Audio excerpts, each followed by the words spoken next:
You see, Head & Shoulders has scalp shield technology, protects against flakes even between washes. It's never not working. Kind of like us. We're never not working. Number 15? That's my rub. Ooh, nice. Never not working. Never, ever, never, ever not working. Welcome, everybody, to Juneau, Alaska. I don't like this one. Me neither. Let's get out of here. Dandruff protection that's never not working. Head & Shoulders scalp shield technology. For 200 years, Montgomery, Alabama has been making history by people who had the courage to stand up for change. Today, this riverfront city has been reborn, embracing the past and looking forward to the future. From the National Memorial for Peace and Justice to the stage of the Alabama Shakespeare Festival, this is where history was and is made. We are proud to call Montgomery home, and together, we can be the change. This is Carlos Brown, letting you know that we're on the move. You can now catch the Carlos Brown Show beginning this July on the Black College Sports Network each and every Saturday from 11 to 1 Eastern Time. That's 10 to 12 Central Time. Same time, new place. On Facebook at the Carlos Brown Show and Black College Sports Network. Online at www.mybcsn.net and on the BCSN app available on Google Play and the Apple App Store. Nope. Nope. Come on, him? Ooh, I like him.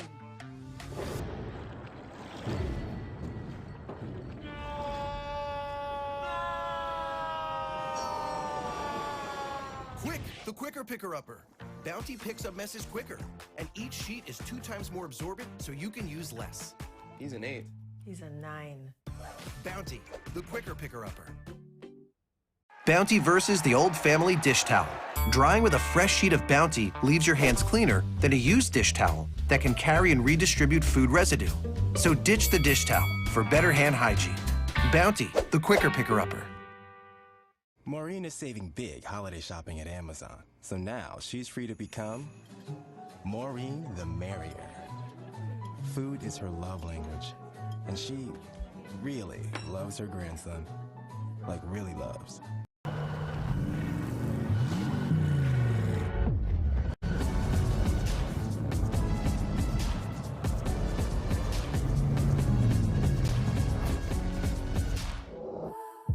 It's never too early to plant the seed, to share the tradition, and instill a sense of pride in your HBCU with your little ones. HBCU Pride and Joy Children's Boutique helps you share your school spirit with a wide selection of adorable kids' apparel and accessories officially licensed from your favorite HBCU. Visit hbcupridejoy.com and follow us on all social media at HBCU Pride Joy on Facebook and Twitter. Charmin Ultra Soft has so much cushiony softness, it's hard for your family to remember. They can use less. Sweet pillows of softness. This is soft. Holy Charmin. Oh, excuse me. Roll it back, everybody. Sorry. Charmin Ultra Soft is so cushiony soft, you'll want more. But it's so absorbent, you can use less, so it's always worth it. Now, what did we learn about using less? You gotta roll it back, everybody. We all go. Why not enjoy the go with Charmin? From novice to aficionado, find yourself here. High quality cigars plus personal customer service. Slow Burn is Waco's only mobile cigar lounge, featuring a meticulous, curated collection of premium cigars. Visit our website, www.slowburnwaco.com. That's www.slowburnwaco.com. Since 2002, Empowerment Resources, Inc., a nonprofit organization, has empowered more than 1,500 youth and adults in Duval and surrounding counties through its programs Journey into Womanhood, Girls Mentoring, Life Skills for Teens, and Parenting Education Coaching. To get involved with programs, volunteer, or donate, visit www.empowermentresourcesinc.org. Follow us on social media, facebook.com/empowerment.resources and instagram.com/empowermentJAX. This is Brian Fulford. A.D. Drew and I are co-hosts of the BCSN Sports Wrap. We talk about all things related to HBCU athletics. From the games, teams, coaches, and fan interest stories, we cover it all. You can find our shows on Facebook at BCSN Sports Wrap, YouTube at MyJBN Online, and everywhere you listen to podcasts like Anchor, Spotify, Google, and Apple Podcasts. You can also find the show on the Jericho Broadcast Network's app. Make sure to download. We look forward to you joining the conversation and being a part of the show. Oh, that spin class was brutal. Well, you can try using the Buick's massaging seat. Ooh, yeah, that's nice. Can I use Apple CarPlay to put some music on? Sure, it's wireless. Pick something we all like. Okay, hold on. What's your Buick's Wi-Fi password? Buick Envision 2021. Oh, you should pick something stronger. That's really predictable. That's a really tight spot. Don't worry, I used to hate parallel parking. Me too. Hey. Really outdid yourself. Yes, we did. The all-new Buick Envision, an SUV built around you, all of you. You see, Head & Shoulders has scalp shield technology, protects against flakes even between washes. It's never not working. Kind of like us. We're never not working. Number 15? That's my rub. Ooh, nice. Never not working. Never, ever, never, ever not working. Welcome everybody to Juneau, Alaska. I don't like this one. Me neither. Let's get out of here. Dandruff protection that's never not working. Head & Shoulders scalp shield.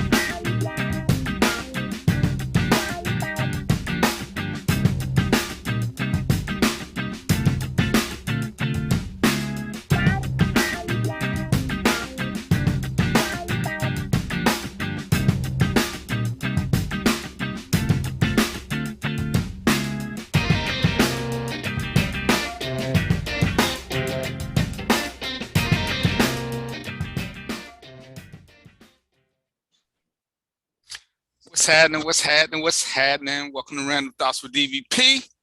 It's me, your host, DVP. Today is 17 November 2021. And welcome to the Random Thoughts with DVP show. I'm gonna get me a new sign, y'all. I know it's kind of hard to tell with black, but me and Dr. Day are working on that. All right, how y'all doing? Like I said, it's November 17th.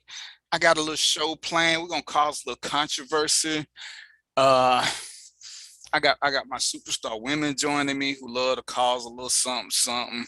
We're gonna sit in the cut, but we're gonna pull them on. We're gonna pull them on out and into the show today, cause I got questions for once. Well, I ain't gonna say for once, but this time I just got questions. I do have a couple suggestions, and hopefully my man Mo gonna show up, cause he gonna help me straighten things out. But as this week is going on, what do we talk about? What's going on? You know, it's an amazing thing. It's an amazing thing, and I ain't indicting nobody, but you got to take blame for what blame is due. More people have died at the Travis Scott concert than died at the January 6th insurrection. Just let that sit in. Let that sit in.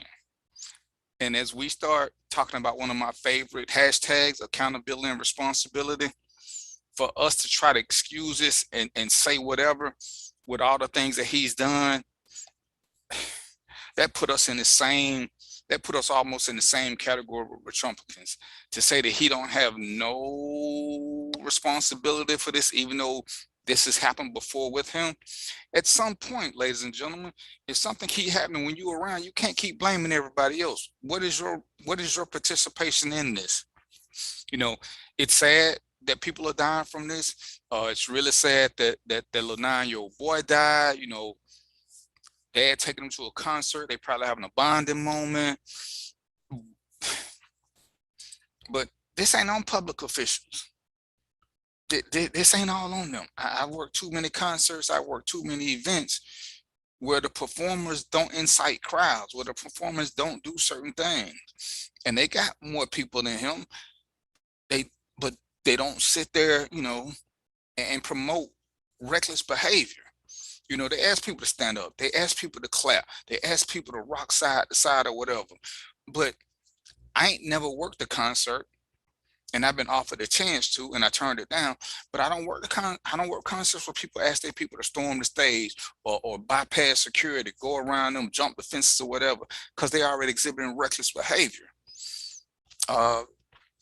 I had a couple of clients who were high profile.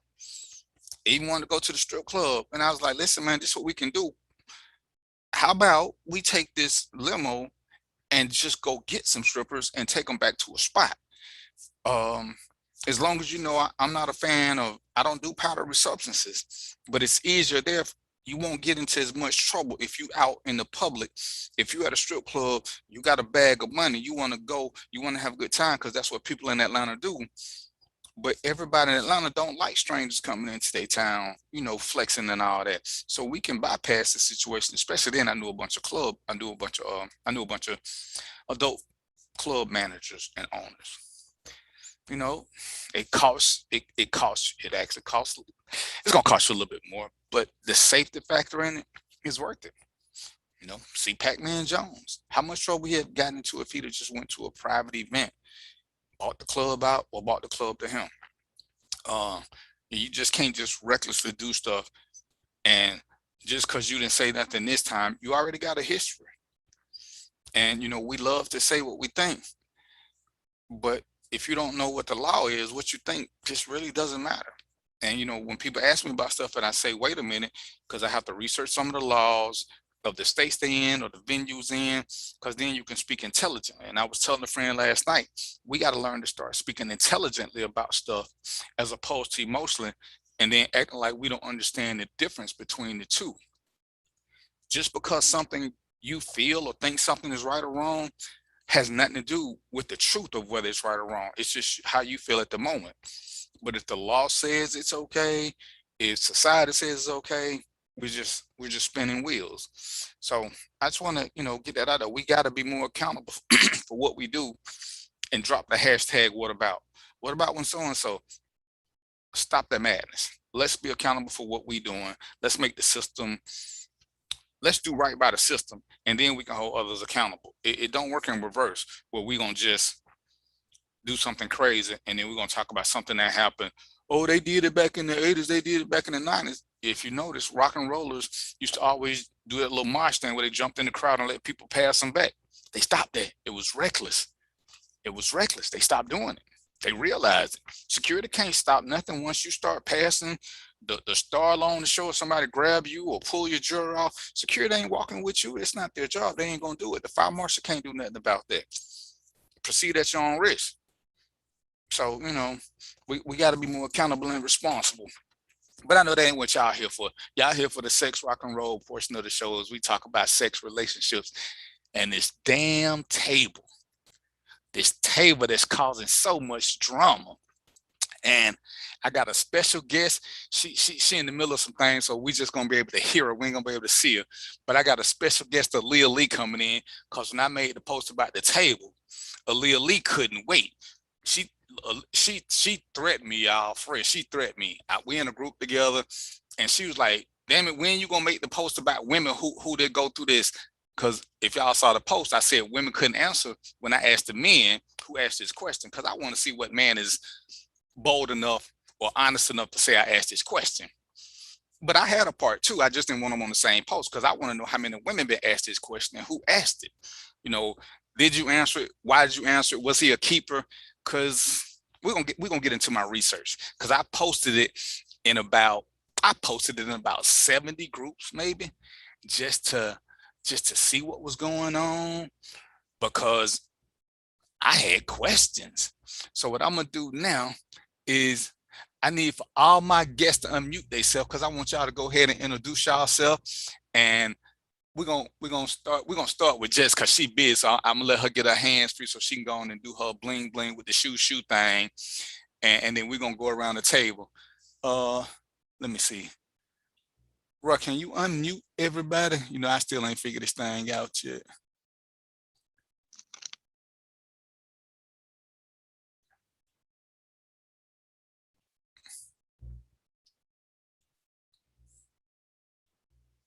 Say something. Just try to unmute yourself and say something.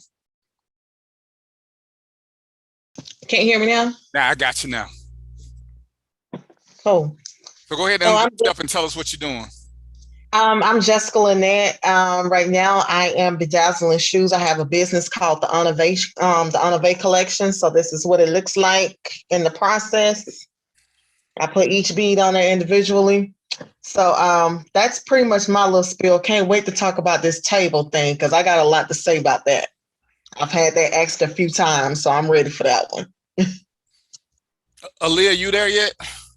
I am here. Hi, everybody. Go ahead, Taliban. You're gonna be Taliban 3 right now because you came in after Jess and Trina. They my Taliban leaders, and I see you jumped in the conversation in the inbox. So go ahead and introduce yourself and tell them how much trouble you here to cause. Okay, well, I'm Aaliyah. Yeah, this table BS is so basic, and I'm here to start a whole bunch of, I can say shit, right? Mm-hmm. Okay, I'm here to start a whole bunch of shit because this table shit is basic shit, and it's for the people with the normal basic mindset. And when people get out of this normal basic mindset, I promise you this table will be broken because I'm trying to break it. Oh, and I'm getting ready for work. And she getting ready for work. Is Trina Marie unmuted? I am. What? All right.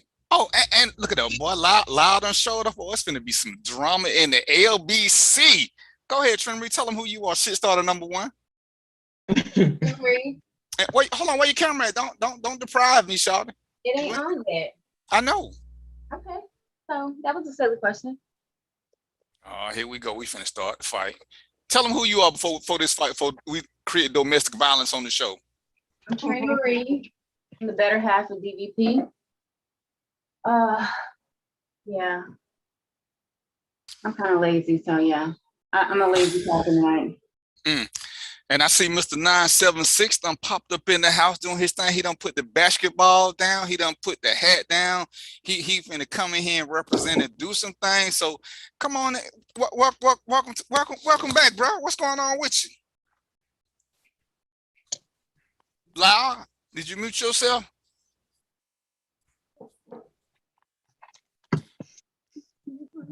Unmute yourself, Lau. There you go. Oh, you still muted. Bro, can you unmute everybody? Oh, there you go. All right. You got me? Yeah. You got me? Yeah. You got me? What's been up, bro? Hey, what's going on, everybody? Hold on, Lau, you at the White House? Wake up and more, in the building. Man, I had to get on here, bro. You've been on fire the last few weeks, bro. You've been on fire. You've been having panelists and a whole lot of guests. And I see this talented young lady with the shoes, man. Hey, it's going down. So I had to get in on the action.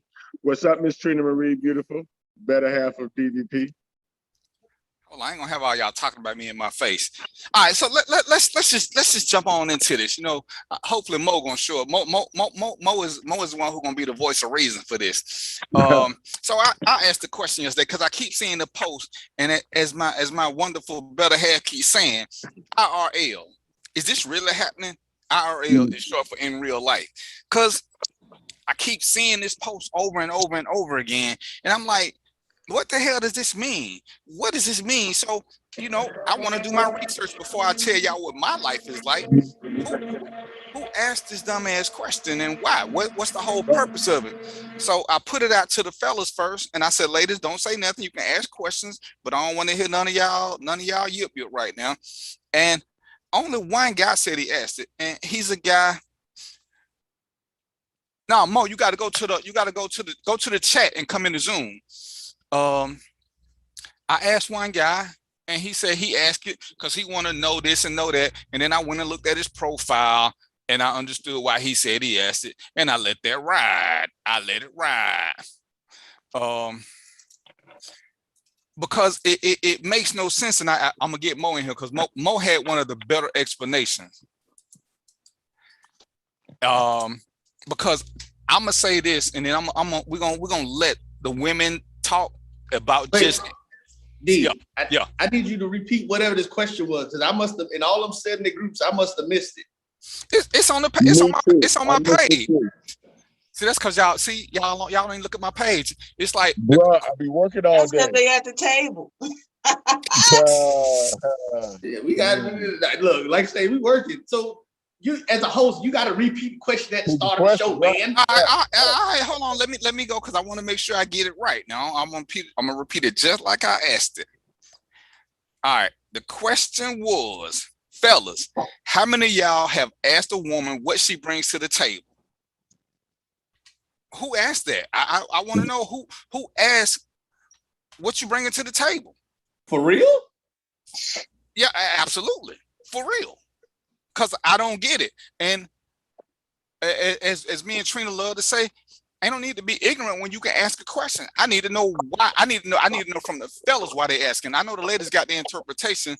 That's why Aaliyah was in her group talking trash and trying to get me kicked out. So I wanted to make sure before I get kicked out, I got on the show because I don't like being bullied. I'm a professional bully. She was bullying me. So I want to know from the fellas who does it. And like I said, I only had one guy brave enough to admit. You shut yourself off, whatever you just did. Can you hear me now? You know what? There you go. Yeah, his reason to me made no sense. So since I got two gentlemen here, Roy, we're gonna start. Let me go first. Yeah, because me and Trina had a bet how long it's gonna take you before you jumped in. So Trina, you owe me. I had to step out the room. Larry needed something. Okay, you still owe me. Roy talking. I owe you nothing. I mean, as a man, why would you ask a woman that? Because that should be the reason that you're even going after her, that you know what she has. That's something that you need to be discerning prior to the process, or while you in your process with her. I mean, what are you going to a chick asking her, what do you bring to the table? I mean, I'm attracted to you for what I believe you can bring to the table as it is. And I find that out through the process. What you mean, Jessica? How you gonna tell a man what he do? You shaking your head no. I'm coming for you, but I'm gonna let you speak. Oh, damn. I'm serious. There we go, throwing down gauntlets. No, but D, you said about a man asking a woman that question, correct? Right. Yeah, I'm like, dude, I'm not gonna come after somebody who I haven't already first seen certain things, and then I'm gonna talk to you, I'm gonna interact with you, I'm gonna see what you bring to the table. I mean, that just doesn't even make any sense to me why you would ask a woman, what does she bring to the table? I mean, if you don't know what she bringing to the table, what the hell are you sitting there for? Well, actually, it ain't why you sitting there. It's whose table you at. That's that. But I'm gonna get to that too. Because I don't think you got a table if you got to ask that. Exactly. There you go. I just think this whole table thing is basic. Hold on, Aaliyah. We're gonna see what Lyle got to say. Well, I want the guys to get in what they think about it. Let me rephrase that. The men that I deal with, I want to know what they think about this table. Yeah, so I don't know about the table. I mean, it's one of them things that I think I agree with Roy halfway. One though, I've learned a lot from you guys and doing this and these adult conversations and what needs to be had and what needs to be talked about and kind of like when they need to be talked about, because like some things you talk about in the first couple of days, whatever. This is a date, but I think that's the one, like they say, unwritten rules.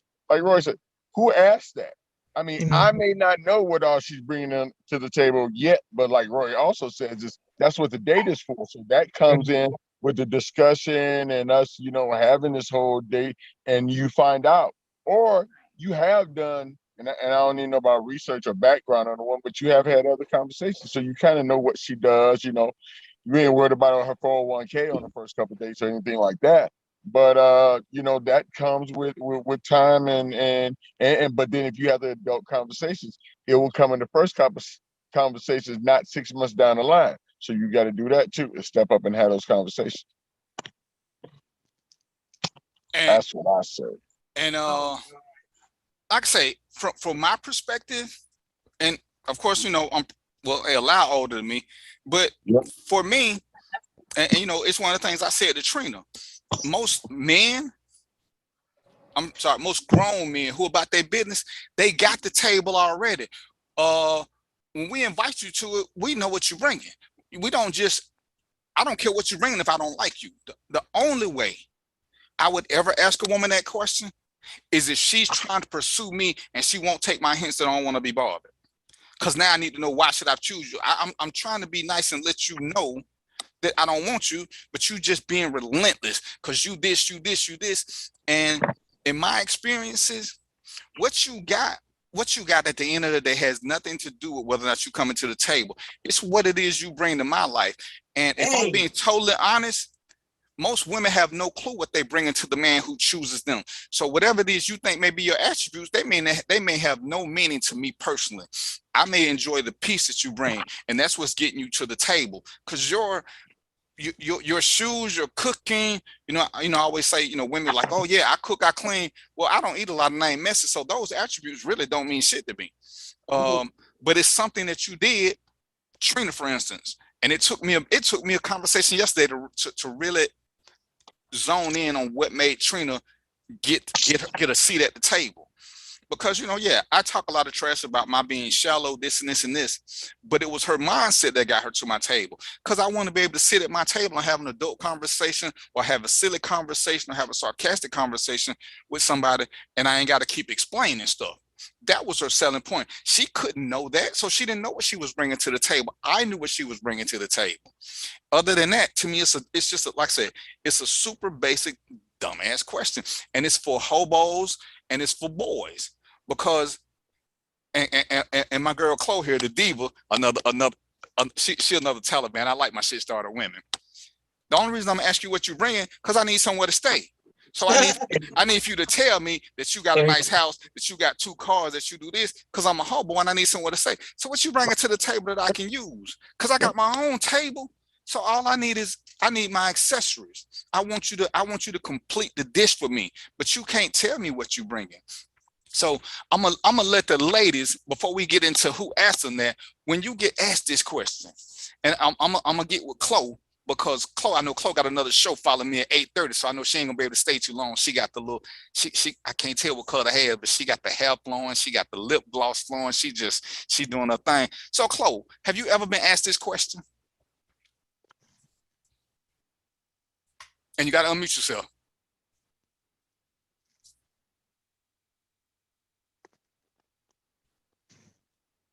Unmute yourself, Chloe.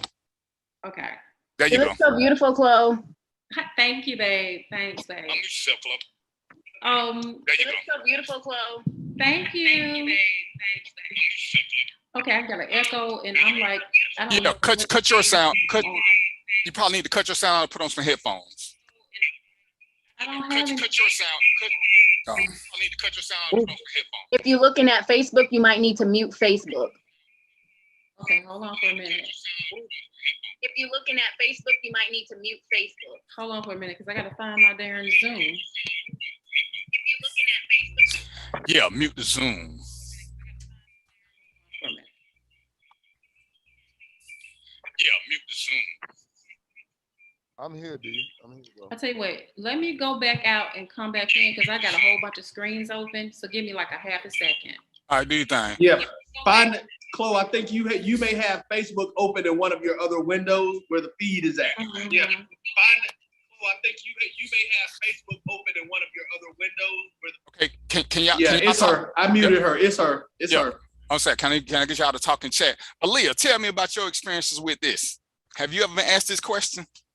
I have been asked this question, and along with dates, men who ask me out on dates that want to take me to a dinner and a movie, I tell them no and disregard myself. When men have asked me, what do I bring to the table? I pretty much tell them nothing, because the table is basic. It has no real stability. And I need to know why you think this table is so important. To me, if you're going to ask me a question, ask me what can I do to better our lives? Ask me what can I do to make sure what we're trying to do, ambitious-wise, motivation-wise, business-wise, lively-wise, financially, mentally, everything. Ask me those questions, because for me, that's a foundation. That's a foundation that says, what can you bring to my life that we can flourish from as a unit? That table, it doesn't weigh anything with me. So when a man asks me that, I tell him nothing and I dismiss myself, because you're basic. So when he asked you that, how far did this relationship go? It didn't go anywhere. Okay, yeah, because I'm just saying, I don't think that's a red flag. I think it's a full-fledged stop sign. Yeah, you just, that's it, that's all. If that's all you have to ask me, we don't have anything else to talk about. We have nothing to talk about.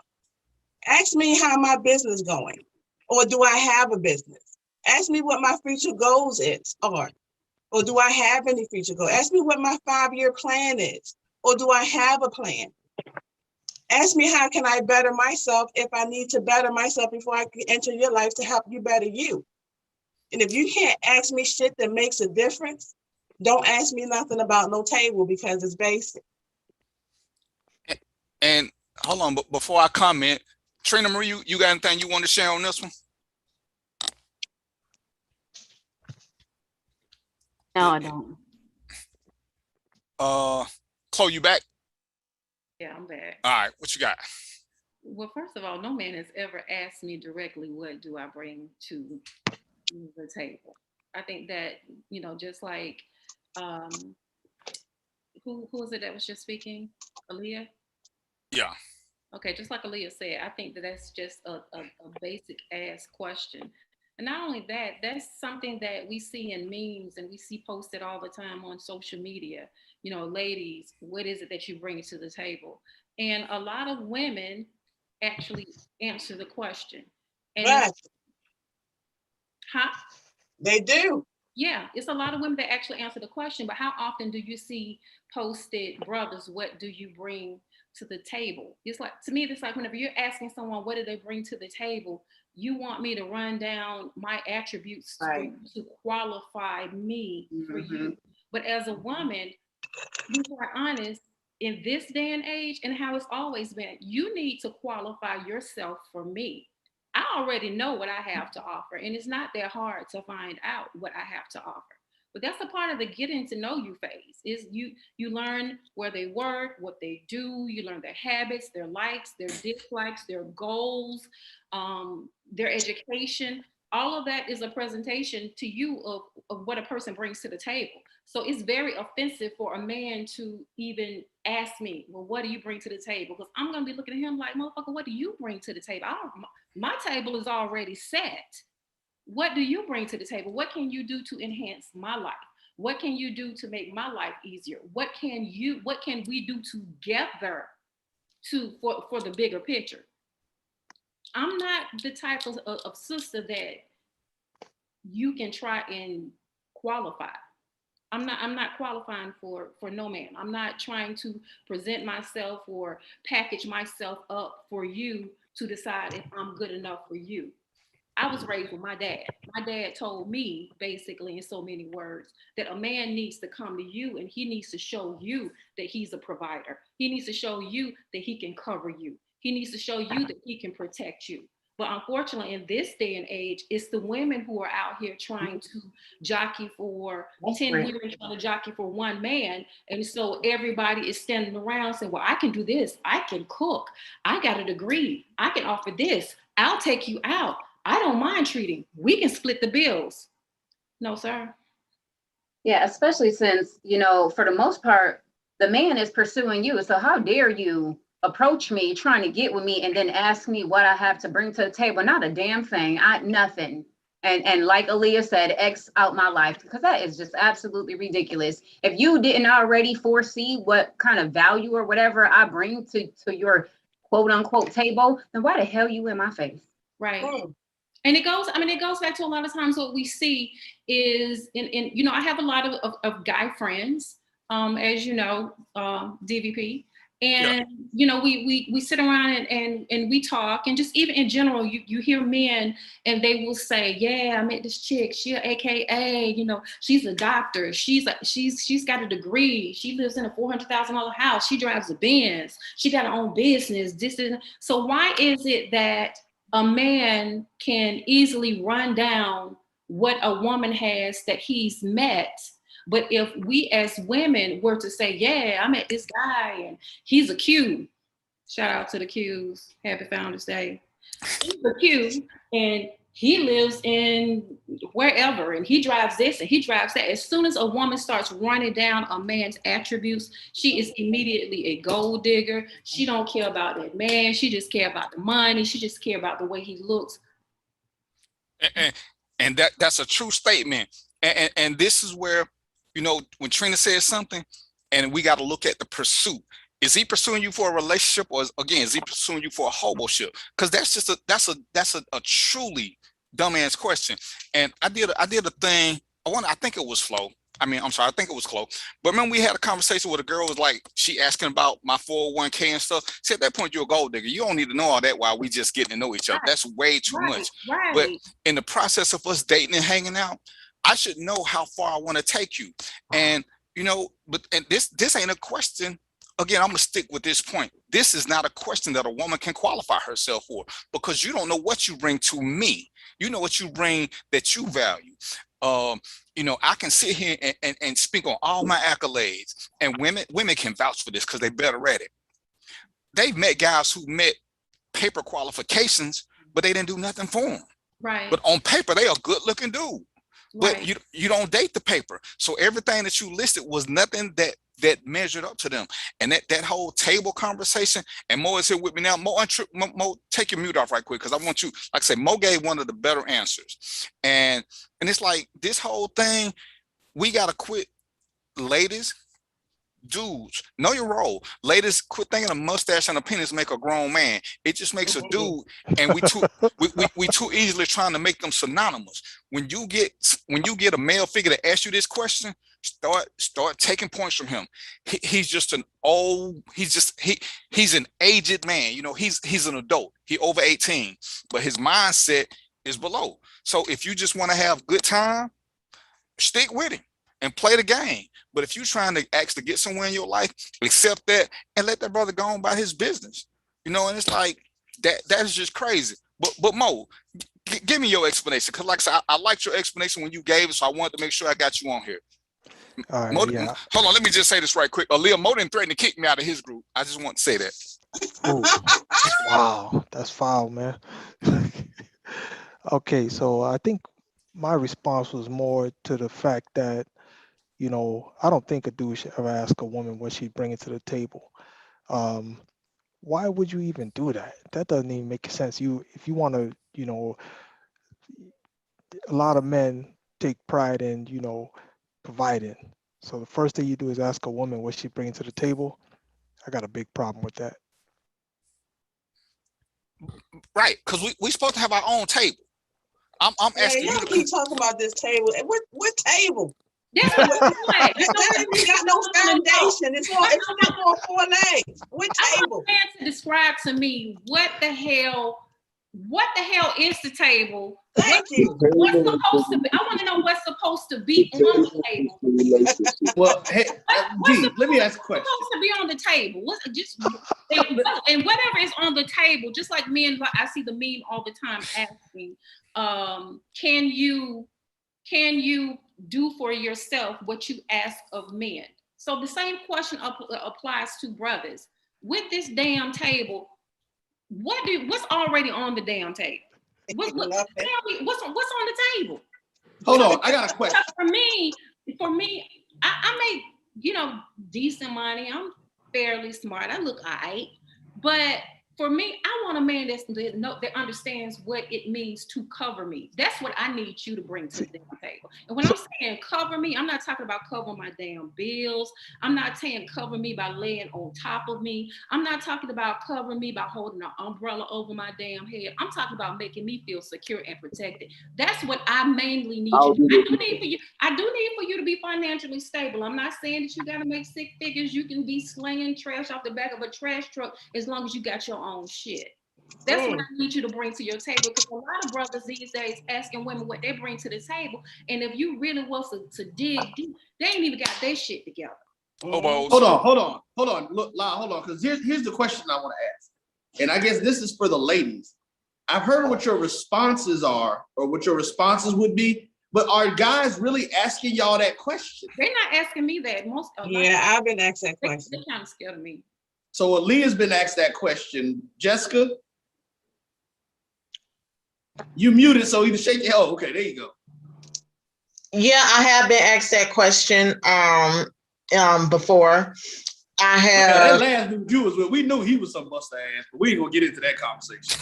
Yeah, I've been asked that a couple times by guys, and in my opinion, as soon as someone asks me that, my immediate response is, I don't bring shit but 3 kids. That's what I say. That's my response to them, because to me, if you're asking me that question, I immediately say that you're on welfare, because at that point you need help.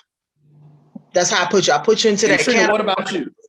Because Nobody has ever asked me that ever. Okay. I mean, like I said, that's what I'm curious about. I'm like, why? That's why I said, I'm like, who's even asking a woman that question? It's a Because social like you media said, you thing, should like, be for the going, when most you part. see her, if you, huh? It's a social media thing. We see Yeah. it. We see it all the time on social media, on people's pages, in groups. It's a social media thing. No man has ever asked me what do I bring to the table. Yeah, I think it's a thing. I think it's a thing where these boys are trying to shame women into acting like girls. Because there's some women who you can get, they will try to answer that question in earnest. They trying to justify themselves. And when the boy steps up, a woman ain't gonna do it. You know, and I was telling Trent, it's like deep cover. Remember the guy said, what's in between the black man and a nigga? And Lawrence Fishburne said only a nigga would even try to answer that question. Because a woman ain't got no business trying to answer that question. Because you know, if I do my homework and I'm the man, and it's more like to say, the men, we put ourselves as providers and protectors. We want submission and all this. My homework should have told me that when I invited you to the table, I already know what I want. You at the table. We not sitting at Red Lobster. We not sitting in the car discussing where I'm gonna sleep tonight. I want you at my table. So I don't need you to bring anything but whatever it is you got to get that invite, because the invite is what's important. You know, we can go on dates with anybody to see if the vibe is there. Once I let you permeate my personal space, we pass this. Now this fictional table is you at the back cave. You're in my personal space. You get to stay in my bed. You get to sit around. I don't have to keep putting my phone in my pocket. You can leave clothes at the house. It's just like I said, when I saw it, every time I see it, it make my ass itch. And I just wonder who asking this. But most places I see it is when I'm in groups with a bunch of young people. And a bunch of young people keep, oh, I need to know what she bringing. Well, that's the purpose of a date. But I get it. Y'all don't want to date. And I'm okay with that. You know, I told y'all before when I started doing the show, I had layaway girlfriends. For 90 days, we're going to have a good time. But we not good for each other. You're not going to bring nothing to me. I'm not going to bring nothing to you. But we got a chemistry. We got to accept that and keep moving. And as you get older, I seen Chloe do this on a lot of her posts. I'm so proud of Chloe. As you get older, you want more peace than you want the fun shit. You know what I'm saying? When you young, yeah, do have yourself fun. But peace is a value the older you get. You realize all that other shit, it's cute. You realize, you know, when your loins is dancing, it's cute, but it will fade. Sex ain't never made nobody stay true. You know, hell, most of us have had great sex with somebody that we dismissed because they were only good for sex, nothing else. They were not good for our growth. And you know, that's where that stage is. And it's like, where is this? And you know, I was talking to Mo earlier. This is something that we got to start instilling as men. We got to start instilling these boys and dudes. And more importantly, we got to let the true women know, when he asks you this question, go on and pack your shit and run. Unless you're still in that playful mode, then entertain his goofiness and get the hell on. But know what stage you are in life, because it's idiotic. I don't know what you mean by they're trying to get grown women to act like girls, but what it seems like to me when they keep asking that question, it's almost like how dare you women have demands of a man? How dare you have expectations? You know, what do you bring? You know, that's what I see. It is a loaded question. And what I also see is women, ladies, what do you bring to the table other than pussy? Mm-hmm. I see that question a lot also. And to be quite honest, to me, it's a setup question, because as soon as women start to answer, they start to shred them and rip them apart. So it's not like you really, and I understand some brothers have been through, you know, met a lot of women who are materialistic, try to use them. I know that there are a lot of sisters out here who will go out on dates with men just to get dinner. You know, I do understand that. I understand your pain points. There are a lot, I'm not going to say some, there are a lot of women out here like that. But at the same time, that also comes from a sense of discernment. Stop looking at a pretty ass, a big ass and a pretty damn smile, and you really trying to fuck. Mm-hmm. So those are the type of women that you are, just like men always say, you need to check yourself. If you keep having the same experiences over and over again, it applies to men too. and men have become bitter. And so that's one of their questions. Well, what do you bring to the table? That's because if you're dating, no disrespect to the project chicks, but if that's the type of chick that you're dating, if that's the type of chick that you keep pursuing who has nothing to offer but pussy, that's on you. That's on you. So then don't bring your baggage and your damage to me because of what you chose to do. And that's the breakdown when I say that these boys, these dudes, they've been so used to the bottom of the barrel. When they meet a Chloe, when they meet a Trina, when they meet a Aaliyah, when they meet a Jessica, they trying to bring y'all down to what they used to. So now they want to clown you, because the truth is, and I'm gonna let Mo and I'm gonna let the fella speak on this. I honestly, if you got degrees and all that, I appreciate them, but they ain't got nothing to do with the table. That's just showing me that you're looking for self-improvement. I like the fact that you're trying to make yourself better, but if you're not, hey, we can work on that too, because maybe I can give you the motivation to be a little bit better, because you're motivating me to keep this table sturdy and straight now, because I want to impress you. And that's why I say these dudes, these new age dudes, they don't want to do that. You know, it's like the whole Kevin Samuels thing, and I ain't listening to nothing he said, but when he talked about a high value man, most of these dudes don't qualify for that. Most of them ain't making 5 figures. Shit. So you want the benefits of a 5-6 figure man, but you ain't bringing nothing to the table but penis and a bunch of questions. Because I'm not finna sit here and sit here and tell a woman why she should choose me. I told Trina, I had one woman ask me, why should I choose you? And I said, you shouldn't, because if I gotta tell you, that means you don't see any value in me, because I can't tell you what you like about me. I have no clue. Because as Chloe said, hey, I've been through the big booty stage. I've been through the big breast stage. I'm looking for something a little different. I want to have a conversation with somebody and not have to explain every other word that I mean.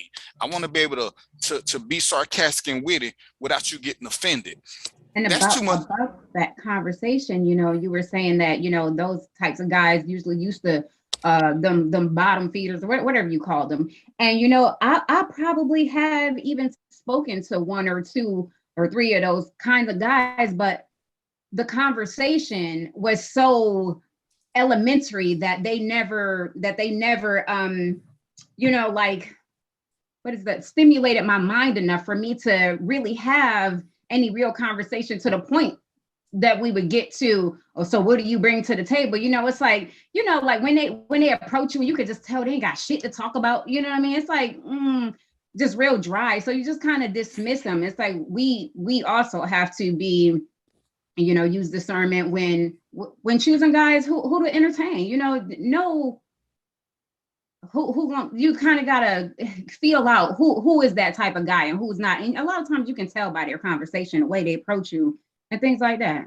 And you can tell by how they evaluate your conversation, because I don't think none of us, no grown man has any beef with a grown woman who got her stuff together. But as soon as you say something, you got your own thoughts, your own opinion, and he want to call you angry or bitter or whatever. Well, we all got a little bit of anger and bitter. But if that's his response to your independence, he telling you he ain't ready yet, but he want the perks of, but he ain't there, because all of us need a little bit of work. That's why we got this table, so we can work at this table together.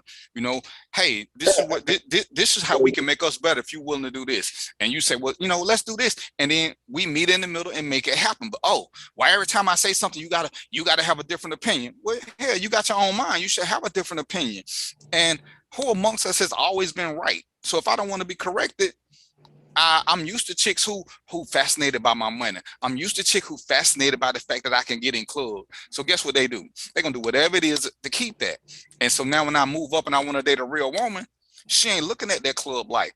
She make her own money, so my money ain't that impressive. So now I'm trying to, oh damn, you one of them. You's an independent woman. You don't need a man. And one of the things that Chloe used to always say that made me stick. Chloe used to always say, I do need a man. I'm just not gonna put up with anything. Trina has said that, yeah, I need a woman. It's just not any woman. I need one. I ain't gonna say I want one. I need one. And you get to that, but you ain't gonna accept somebody who physically feels the position. You want a little bit more than that.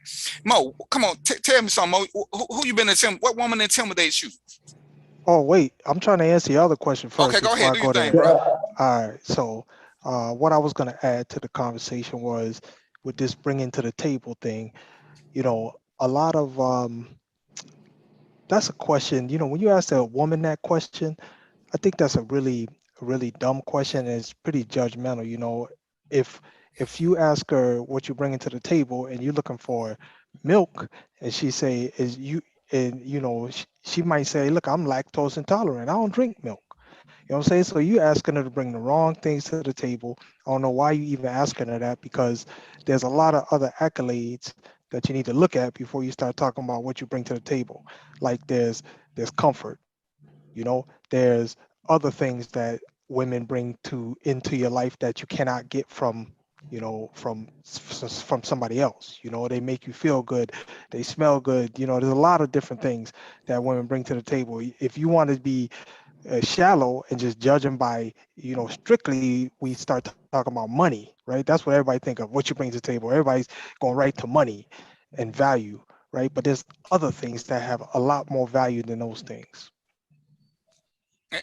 And that's what we got to use. We use this word 2 or 3 times now, discernment. That's what the whole dating process is like. We date, and at some point you figure out, hey, this ain't what I want to do. He ain't bringing nothing, she ain't bringing nothing, and it's okay to let it go. Like I said, we've seen that person who look good on paper, and some of us have tried to tell ourselves that, damn, why I can't get into this person? Everything about them is perfect. And as I like to quote one of the best pastors I ever met, every woman is Mrs. Right. They just not all your Mrs. Right. They for someone for somebody else. Let them go and look for yours. And women got to do the same thing. Yeah, he may look good on paper, but maybe he Mr. Right for your friend. Just let him go and find yours, because what we looking for ain't the same. We got different mentalities. And like you said, Mo, when you put your table up, you just need for her to bless the table with her presence. That's all I need, And y'all know I love to tell me and Trina stories. When Trina was coming down, I told her, I got this. Hey, our child, she gonna need your attention. I don't need you to worry about working. I got this. I just need you to do these little things. Hey, come down here and see where y'all gonna stay at. I got everything prepared for you. I didn't ask her to bring nothing. Hell, I went up there with a U-Haul truck. All I need for you to do, you ain't got to pack all your stuff. Me and my brother gonna pack your stuff. Just be ready to go. I didn't ask her nothing else. There was nothing else I needed from her.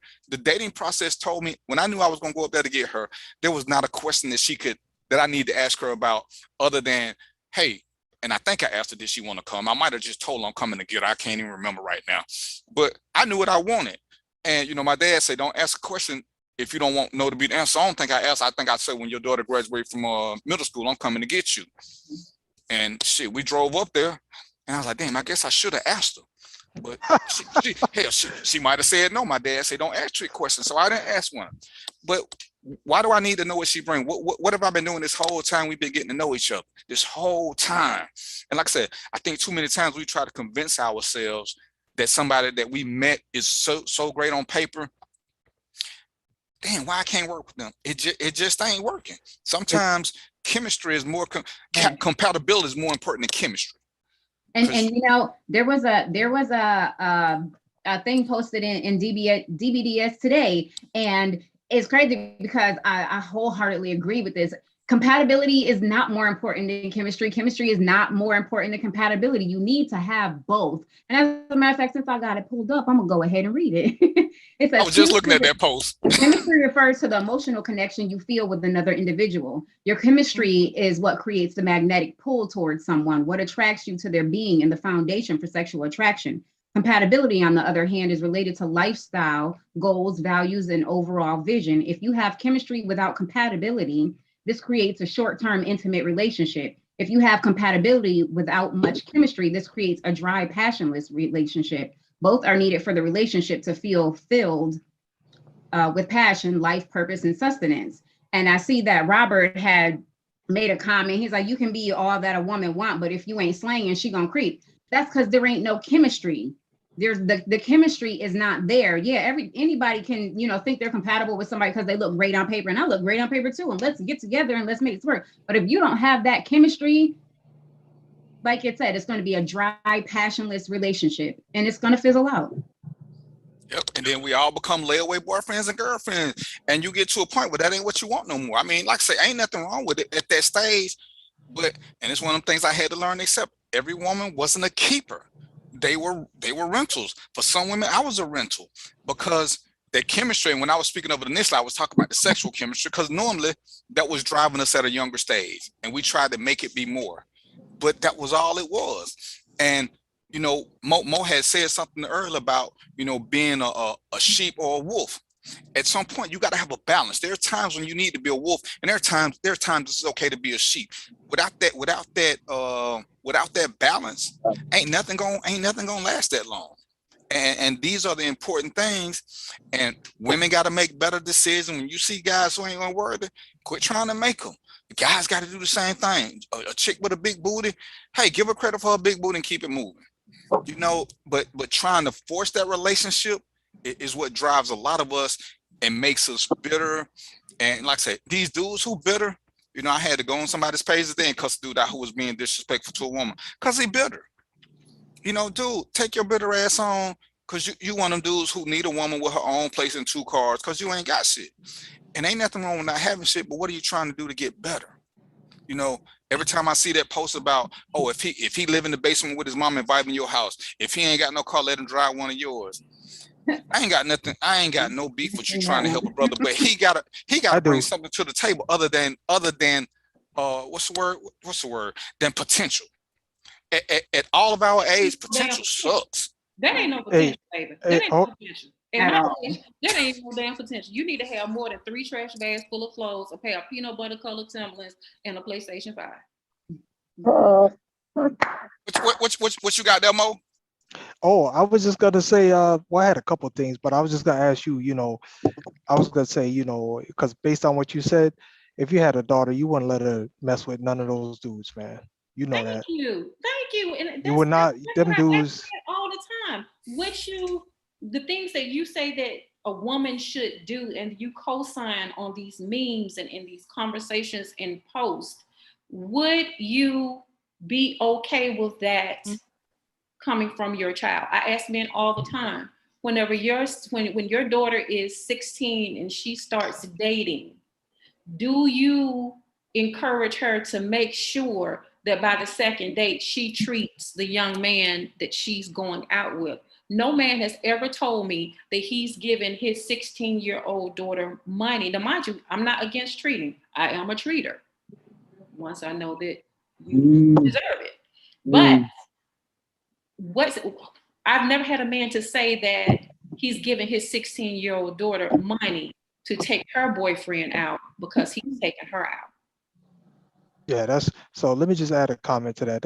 First of all, that sounds nuts. That sounds pretty nuts to me, but you better start talking at 13. Don't wait till 16. You better start talking at 13 and get the training in place so that they understand how things are supposed to be. Otherwise, they're gonna make their own path. And it might not be the one you want them to go down. They're gonna make their own path anyway. That's true, but if you talk to them, you may, yeah, you may have a chance. Yeah.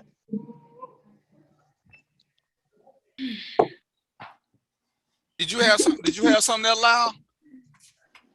Bro, I've been waiting on the line. First of all, we was talking about the table. Y'all know that the table sets phonetics, right, for the relationship. So everybody's talking about this damn table. We know that's just the relationship. What you bring into the relationship and this and that and that. And still, I still agree. It's still a crazy ass question. I'm sitting here doing my damn laundry because I don't need a woman to do my laundry. Matter of fact, I like doing my damn stuff. But yeah, all of it's crazy. And I think what the young ladies were saying, they brought up some very valid points. For why is that the question we ask? Like I said again, it's semantic. Why is that the question we ask? Well, us real fellas agree to ask 9 questions. But yes, you should be talking more about your plan, what you want, what you need help with. How can I help you? I mean, us guys, we should be able to ask the woman, how can I help you? What do you need? Not what you bring to the table. It's still crazy. I'm not down with that. And my daughter right now is 28 years old. I believe she's ready to be married. She's in a relationship with the guy. And y'all talk about guys who you would like your daughter to date. Somebody asked me and said, "Oh, well, you met him. How do you like him?" I said, "He's a nice guy. I like him a lot." He ain't a dude walking around here with his pants all down his ass, you know, trying to be cool so that he can be chasing the next woman that comes along, you know. So those are some of the things that I look at, the character of the dude who's trying to date my daughter. And Mo, I'm sorry, I would never give my daughter money to go out on a date with a dude. All I'm giving her is my phone number in case he do something crazy. I'm gonna give her backup money though. She always gonna have money. Somebody said this today. She always has money to pay for whatever she orders. She never orders more than she can. Start tripping. Right. You're right, baby. Yeah, So but that's why she got my number, so I can come get her, and we're gonna go from there. But I get the point of it. I just want to make one comment. Go ahead, sir. You know, when they say if a man asks a woman what she's bringing to the table, I wish all women look at it this way, because the way I look at that is that dude is showing that he's lacking already. If you asking a woman that, you already lacking what you bringing to the table. Why you asking her that? You know what I'm saying? You must be lacking something. I just want to make that comment. He used the girls chasing him, and so he want that same. He thinks he wants a grown woman because he sees something different he like. And and I told Trina, I love when people say, "Oh, ain't nobody out my class." Yeah, we all have met somebody who intimidated that was out our league, whether it was financially, physical, whatever. And these boys keep trying to step up before they trying to go from first grade to grad school. Baby steps. Get over this little stuff, and you work your way up, because everybody ain't in your league. You can have all the confidence you want, but in reality, you got to realize, if I want this woman, I'm gonna have to step my game up. One of the things I learned simply through traveling, you get much more respect when you travel with a suit on. When something happens, they always invite you to come sit up in first class and give up your seat. You can have on a warm-up suit, same person, but the perception is reality. So when you want to be perceived a certain way, you got to step your game up. And a lot of these young boys don't want to step their game up because they've been used to these chicks that don't require much. And like I say, that's fine. When you date in your 20s, it's fine because it's fun. The older you get, it ain't about as fun so much as finding a purpose. And your discernment should be top level. You should know by the second or third date where this woman is fitting in. You want to go on another one. You want to go on another one. Every time you ask out, she filling in blanks for you. She don't know what she's doing. It's like, say, asking her what she brings. She don't know what you need. Only you know what you need, and you look and see why do you need a woman to bring milk? You should be able to get your own milk. He might be lactose intolerant too. So, but how was she gonna know that? Exactly. So if he bring his own, he ain't got to worry about her bringing the wrong thing. And if I tell, and I'm gonna use Trina. If me and Trina having conversation, and Trina thinks she digging on me, and Trina knows I don't like chicken. See, the first time Trina make me a chicken dinner, that lets me know that she ain't been paying attention to nothing I said. So I don't even letting her come to the table because I know now she's ignoring me. Either that or I'm trying to change you. Right. So, and if I ain't about that, just missed that part. Okay, so maybe we need to miss this. And like I said, yeah, you can give them a pass for one or two things, but it's like guys try to, why you won't do this, because and this is when I always like to go at Mo, because I be seeing some of his posts, and like I say, I respect the brother madly, but too many guys want submission, but they ain't bringing shit to the table. Because if you take out finances, what you bring to a woman who already got who got her money shit together, when she got her own business, when she making high 5, low 6 figures, what is your money gonna do for her? And go ahead. Oh, I'm sorry. I was just gonna add to what you're saying, DVP, is that, and if she can protect herself, you out of luck, brother. Right. So now what you bring? Because she can take care of all this other stuff that you thought you would do. Because there are women who are great protectors and providers on their own. They don't need you for that. So what are you bringing, player? Oh, well, I'm gonna bring some stability. Well, she ain't unstable. She been at this house 5-6 years. She been at her job. I'm sorry, she ain't even got a job. She been in her career for 10-15 years. You still working jobs. So you don't even have a retirement plan. You ain't set up nothing. So what are you bringing to get this submission? Oh, see, now she a gold digger. Now she's just asking questions because once women hit that stage, this is where my discernment kicks in. and I'm listening to their plans for stuff, and they got a plan, because don't nobody want to work forever. But if all you keep working is jobs, you're gonna work forever, because now you depend on Social Security, which ain't that much. What you doing? What are you doing? You listen to the conversation. You know, I was telling Trina, I was dating this girl, and all of a sudden she wanted to argue with me about minimum wage. But when you got a chance to get promoted at your job, you don't want responsibility. You prefer to work for the least amount because you don't want responsibility. I knew then this is a relationship going downhill. Everything else, you look good to the eyesight, but trying to have a conversation with you is driving me batty. I know I need a more intellectual woman. The looks I can make happen. You know, and so I ain't got to say, well, what's she bringing? Well, I make good money. I got my own place. Well, hell, women got their own place too. You know, it doubles back to the part where when how did welfare break up the home when women already had their place and guys were living with them? Because ain't no woman moved out no man's house to go on welfare. I just refuse to believe that you're gonna leave this comfort just to make just to get 15 cents on the dollar. A lot of these dudes live with these women who want all this submission, who want all these other things to bring to the table. Oh, you're not helping me with my dream. Okay, acrimony ain't the norm. It's crazy how much these guys ask for, and then unfortunately, us grown men have to put up with some of that afterbite, because these women now they checking us a little bit harder because they didn't understand these dudes perpetrating as men. And it's like, okay, I need to make sure this ain't another dude I'm getting involved with, because I don't have the time to waste. You know, one of the things I can madly respect about Trina, I didn't meet her kids initially. When I met her kids, I knew she liked me. But you see a lot of these women, you know, they've been dating a guy for 3 weeks, and all of a sudden he in the house, he babysitting. What they do that at? And a lot of these dudes are used to them type of women.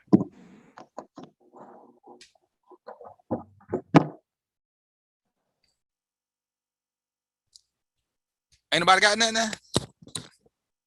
He just kind of did like a whole long goal thing. It was kind of off in it. So yeah, but you know, we got to do better. Aaliyah, you still there with me? You getting ready? I know she had to go to work. But no, I'm still here. Okay, I got an hour. Okay, but yeah, this whole table thing. Yeah, I don't want to be drilled by a woman asking me a bunch of questions during the dating process. Yeah, we have casual conversation. You can ask me certain questions, and we progress from there. Yeah, and I just don't know. I go ahead. I'm sorry. Oh, I'm sorry. I'll make this quick. I just want to say, you know, part of that analogy about what you bring to the table. The question, one of the questions is where is the table? Is at the her table house? In my house? Yeah, is it in my house? It's is at it in her your house. Yeah, that's what.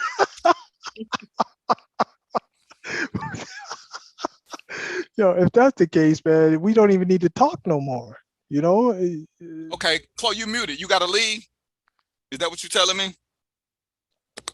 Unmute yourself and tell us about your show. I'm getting ready to go, sweetie. All right, tell us about your show that's coming on at 8:30 so they can go and follow it. You know what? It's gonna be. You know what? Tonight we don't really have a plan. You know, we're just coming back, so we're just gonna talk about a little bit of everything, honey. We'll be more organized next week. This week we just gonna be cutting up. How do they find it? My page. They can just come to my page. It's gonna be cast on my page. Okay, Robert Staff say you need to come in his life. He got you. I need to come in his what? Into his life. He said he got you. I need to come into his life. Yeah, into his life. Yeah, Robert got the hustle. He all when you go back and look at it, you'll see what he keep asking about you. Okay. All right, yeah. Robert, so send already called me his girlfriend and everything. Yeah, go watch her live. She gonna be live in like an hour, Robert. You know I'm gonna beat your ass behind the scenes for throwing me out there. And Chloe, when you see it, he been posting about you for like the last 15 minutes. Yeah. He calling your name and everything. His girlfriend. Yeah, he called you that, not me. But Robert, she gonna be live in like an hour, so go check out and listen to her. You know, do your thing. But Chloe, thank you for coming. All right, you guys. I'll talk to you later. All Have right. a good night. So, you know, and that was the biggest issue, because as Trina say, in real life, who doing this? Who is doing all this? And again, it's the squeaky wheel. It's a lot of young boys doing this. Cause like I said, I asked the question in about 7 to 8 groups, and only one young man admitted to doing it because he want to know. And I asked him, you know, do you date? Because if you date, a lot of these questions will reveal themselves. Because one of the things that we know is that people lie. So why would you ask somebody something that they can't prove it to? You know, let me see this. As I see this, I could have told Trina a lot of things. Trina came down here. She saw the house. She stayed in the house with me. I went up to her place. I saw how she was living. So we can evaluate factual stuff as opposed to what she tells me. And I don't understand, why is it that you need to ask certain questions? I can look at how you living. I can base my things on some of what I see and how you carry yourself. Because, you know, one of the things me and Trina always laugh about is you don't have to spend a lot of money to look good, but how you put your stuff together matters. Can you put your stuff together? Can you make this look good? Can you make shit taste good without just adding ketchup? But if I ask you all these questions, ain't nobody gonna sit back and say, yeah, I'm an asshole, I'm a deadbeat, I'm homeless, I need your money. Who gonna say that? They're gonna say all the stuff they need to say, and you're there. So why not go through the whole process of dating and getting to know somebody, seeing if you like what you are dealing with versus what they are saying? Because that's what it all boils down to. Like I say, in real life, I'm thinking these young boys and these deadbeat hobos ain't doing that because they ain't got time for that. I need a place to stay, Trina. So I need to know what you're bringing to the table. Is your apartment big enough for both of us to stay in? Do you have 2 cars? Or can you drive me to work every day? You got a computer so I can fill out applications, or you can fill out applications while I sit back and drink.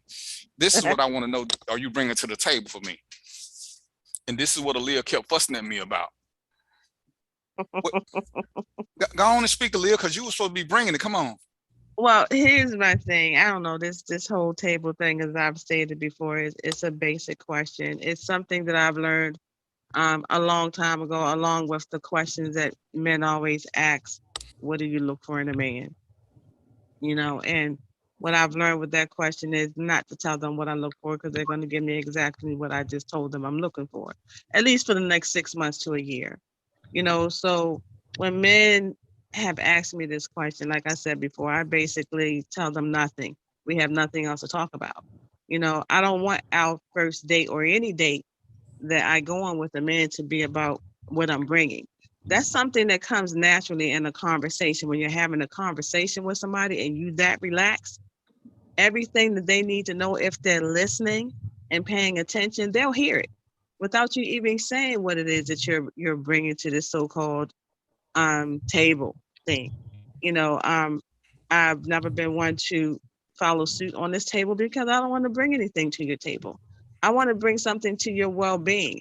I want to bring something to your life. I want to bring something more than just an unstable ass table, because at the end of the day, if something goes wrong, your table is broken.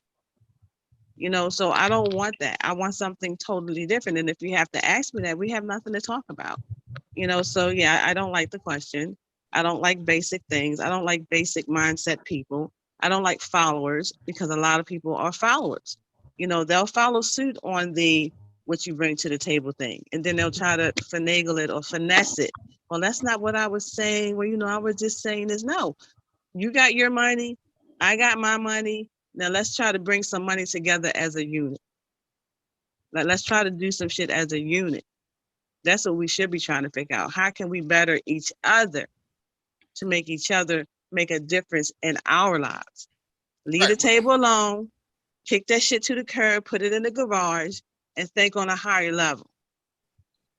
But then another thing I find so funny about that question from guys, you know, it's almost like, it's like when they say it, it's kind of like it's like telling us we do not enhance their lives outside of, you know, being able to bring some money or some pussy, as they would say, to the table. And it's like, y'all need to stop that shit. Y'all need to damn stop. I just think it's so funny, You know, because it's insulting. It's insulting. Like you have no value if you can't bring no money to the table, which is bullshit. But see, here's the thing with that, and I'm gonna say this because it's funny to me. The first thing they say, what you bring to the table, finances, whatever. But the first thing, excuse my language, the first thing a nigga want to do is take you out on a date and spend money on you. And they don't even care how much money they spend on you because they're trying to impress you. Right. But at the same time, they're trying to figure, and when the shit, excuse me, and when stuff don't go their way, now you're a gold digger. No, nigga, you paved that way because you chose to take me out and spend all this money and so on and so forth. I didn't ask you. I didn't ask you to take me to this high-end restaurant. You're trying to impress me. I don't want to be impressed by you because I can do that myself.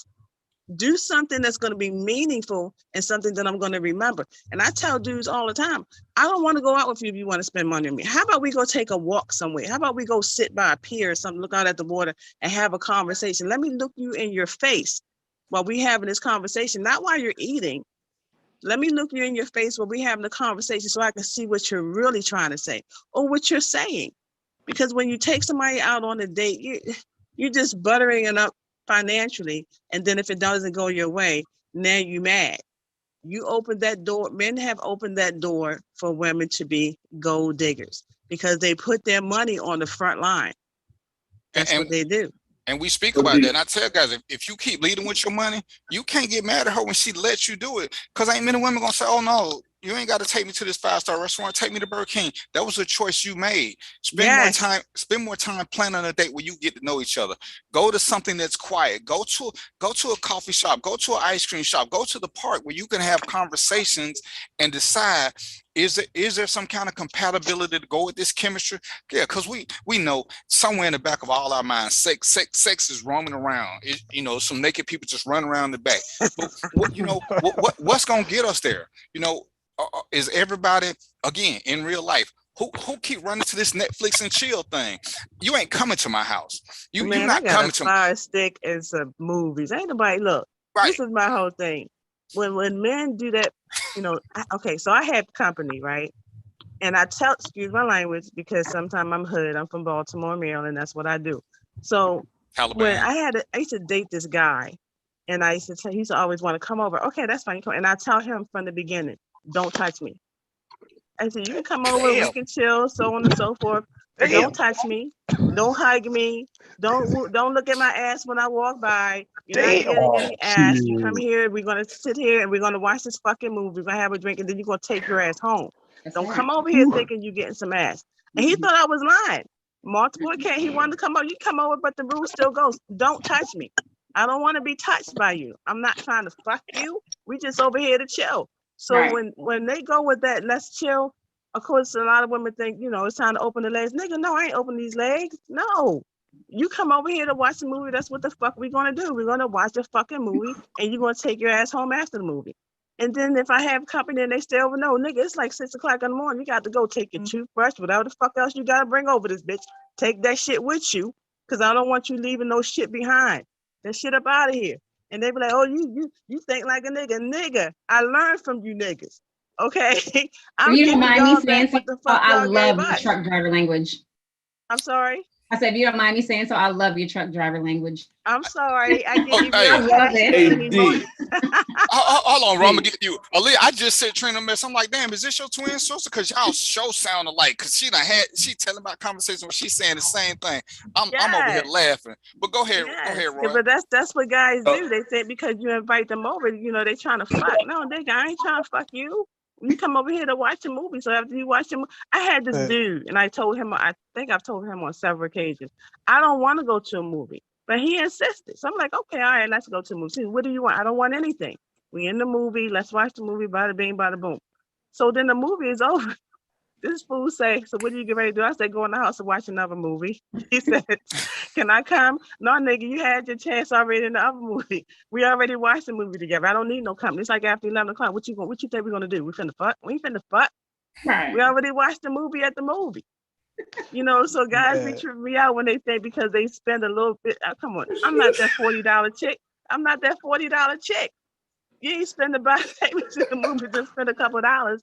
and then you're gonna come up here and railroad me. No, that's not how it's gonna happen. Yeah, we were All right. discussing that there was like some scenario or whatever, Facebook or whatever, about a hotel, whatever, they in a hotel room, whatever, and you know, people like, well, she shouldn't have went to the hotel room if she knew she wasn't gonna give none. Oh, you know, women gotta stop doing it. And I'm like, you know, I'm telling Darren, I'm like, I'm sorry, I think that's kind of bullshit, because I've been to hotel rooms, like straight chilling, hanging out, but I always let them know beforehand, like you say, yo, if I come over there to hang out with you, and you know, it could be because they had a girlfriend, whatever, who the fuck knows, who cares? They from out of town, I don't really care what the reason is. I'll come chill with you, but we not about to do nothing. You know, you gotta let them know this is not what we about to do. Yeah, they gonna try to test you a little bit, but then you put your foot down.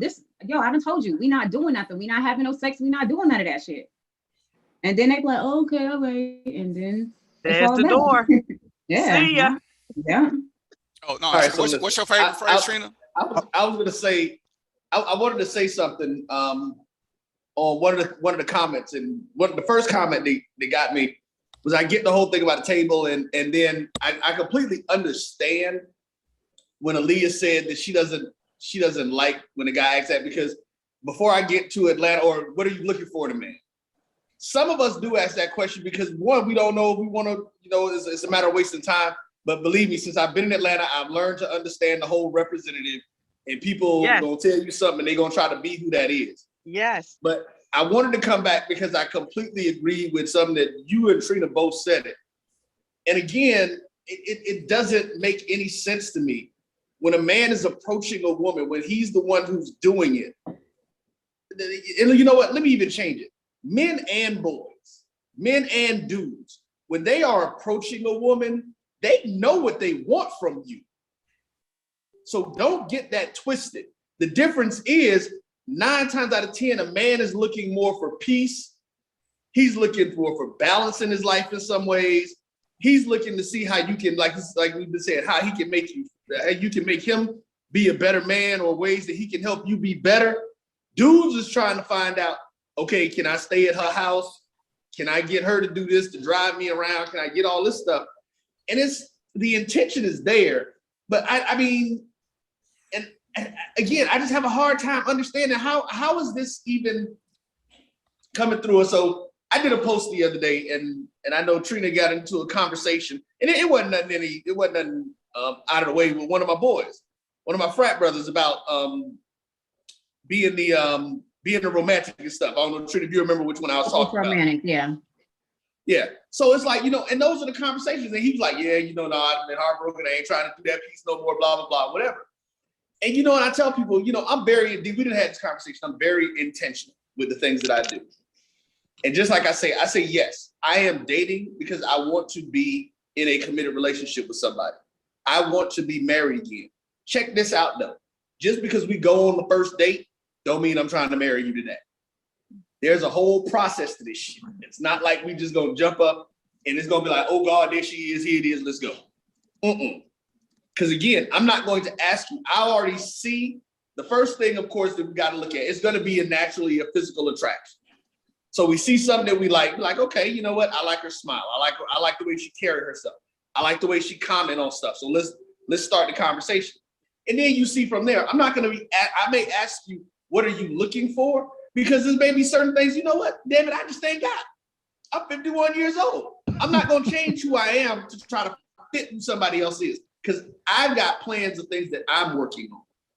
I've got things that I'm doing. So I know that I don't have time to pretend to be something that I'm not just to get somebody to like me, because see, I'm not going to try to hold that shit up for no, especially not 6 months to a year. What? And see, I'll answer the question of what are you looking for in a man? It just ain't gonna be anything he expect. That's all. I'm looking for a compatibility and a harmonious relationship. Good luck faking that shit. Exactly. You're right. No, she right though, because that's what you look for. Like I said, the main thing I tell women don't. I know a lot of women deal with it, and it's so funny because I meant to tell you when we was doing the little chat earlier. Because of one of the posts that I did the other day in the comments that treated just me, I woke up thinking about that shit this morning. And it's funny to me, and me and you have talked about this, and we say it all the time. I tell people, like, listen, one of the things I'm great at is self-reflection. I take time and look at myself all the time because I know I've made mistakes. I know I've done things. I made choices more than I made mistakes.